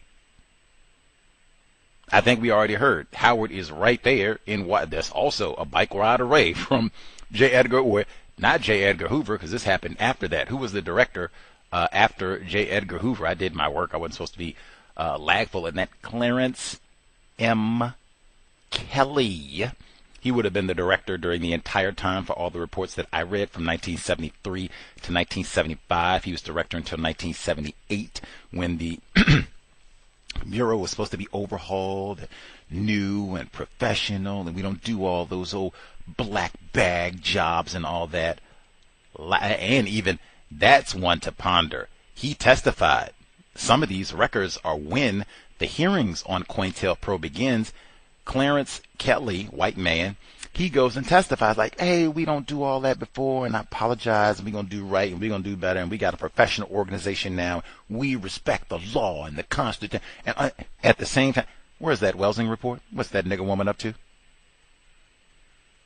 Again, Dr. Welsing, she wasn't talking about hating whitey and no gun. She said, I'm not talking about hating white people, producing justice. And they called her an extremist. Incidentally, I did get, or I do own Racial Matters, page 340, with regard to the monitoring of financial assets. The FBI overlooked no bank account, an account in even the low two figures. A spot check at a Chester, Pennsylvania. Dr. Welsing, I already mentioned Philadelphia and the Pittsburgh field offices having files on her. A spot check at a Chester, Pennsylvania bank revealed a grand total of $44.32 in the name of the National Black Economic Development Conference. The invaders' bank account in Memphis totaled $33. Thank you. Strive for accuracy. And that's even important, not the $33 so much, but the invaders, that is important because they are rumored to be a FBI, CIA, fink, front, provocateur, whatever term you want to use. But these are non-white people, victims of racism, that many people, including myself, think they may have been paid or tasked with going out and causing a violent ruckus during Dr. King's protests in April 1968 that caused him to return to Memphis, where he was later assassinated. But many people think that, but they had $33 in their account and they were under surveillance. And then the National Black Economic Development Conference, they had $44.32, and they also were under surveillance. So it doesn't, although I will concede, hey, if they had said 32 cents, I would not have been surprised about that either. Anyway, everybody satisfied? Anything else they wanted to get in? They had a question about the FOIA request or anything else?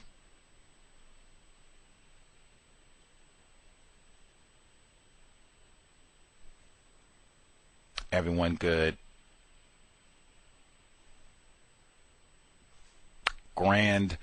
The Grandcester, make your FOIA request. If you have not read, now again, Gus T got these files. This here my wheelhouse, as they say, things related to COINTELPRO, even though I do need a white person or a bot to help me decode the documents. Man, read Kenneth O'Reilly. There are other books. That's not like the only one. I'm just saying that would be a good one, since Dr. Welsing did recommend it and has a lot of good of the foundational information for that particular period of time. There are newer books. We had Jeffrey Haas on the program too. His book is specifically focused on COINTELPRO and Fred Hampton, which might be important for Dr. Welsing because that is Chicago. So you might see if it's some of the same field agents names, people that get mentioned with Dr. Welsing, but yeah, might be relevant for Dr. Welsing's studies. It's, same geographic location. But there are other books as well that talk about Joshua Clark Davis. That's another one, even though that's focused on local police. And I said, I suspect that because the local police, they have files on the Drum and Spear bookstore where Dr. Welsing used to hang out.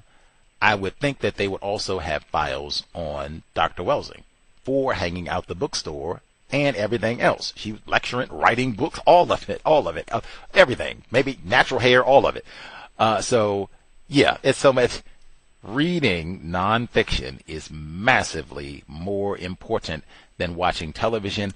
I humbly submit that reading the nonfiction better prepares us for reading FBI documents, serious state records about how white people have tried to neutralize and sometimes just flat out kill black people who try to talk about racism, white supremacy. This would be another one. I've said it so many times. Wow, I'm going to say it with extra emphasis for Dr. Welsing. I've said it forever, especially for the non-white people that you do not agree with or personally dislike or whatever it is you don't find pleasing to be in company of.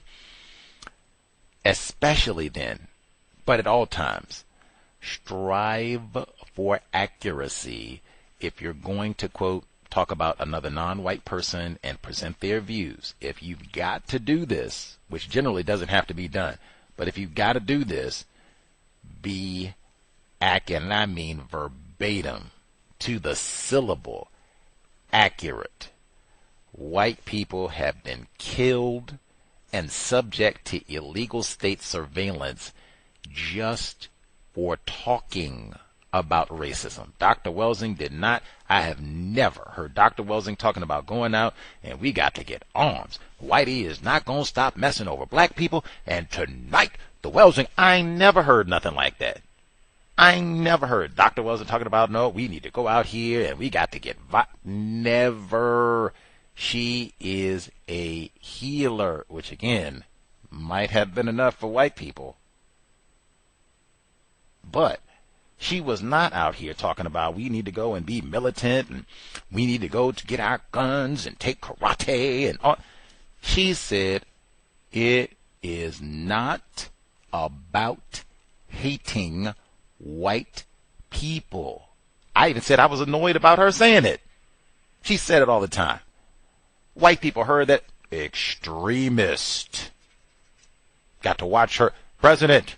Extremist Negro with natural hair. You think if she didn't have natural hair, no. I don't think that helped. I'll put it that. I don't think that helped. Extremist Negro with extremist hair. Anyway. But, man. All of that to say, system of white supremacy racism, especially if you disagree. Let's say I don't agree. I don't think Dr. Welsing got it correct. I don't think it's no white genetic annihilation. Victims guaranteed qualified. If you have to discuss Dr. Welsing's views, it can't be, I'm going to just be all sloppy and her old silly egghead theory of white annihilation and genetically and, all that. She was under FBI surveillance for probably decades. It could have been she was under FBI surveillance for more than half of her life. That easily could be true. We'll have to see. For that alone, it ain't got nothing to do with I agree, I disagree, even I would have to pause on that like, dang, Why do I think she's nutty and the FBI studied her for 50 years? I would have to give pause about that, but regardless, it ain't got nothing to do with I agree with the person or I think they're correct or I don't like them or I think they're too attractive. Just because they're a victim of white supremacy, I'm going to make sure I'm ruthlessly accurate. If I have to say anything at all about another victim of racism, quote them, get it 100% accurate. If you can't do that, be quiet. For that alone, we should not be out here recklessly talking about a victim of racism who might have an FBI file too. That's one to think about in addition to room of 13 people.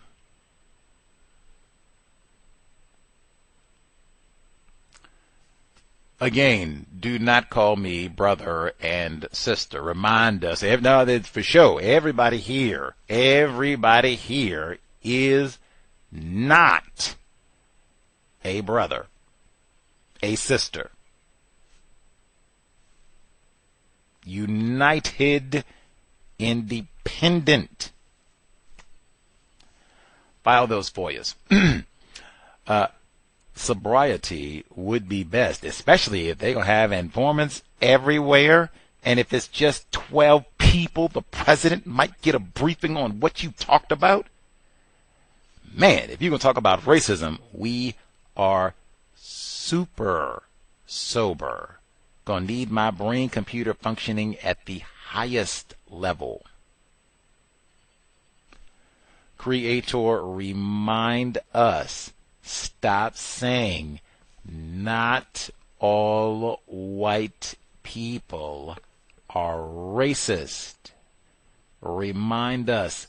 Stop name-calling people classified as black who might have an FBI dossier. It has been time. Replace white supremacy with justice immediately. The grandsester, Dr. Francis Cress Welsing, victim of white supremacy, subject of FBI surveillance.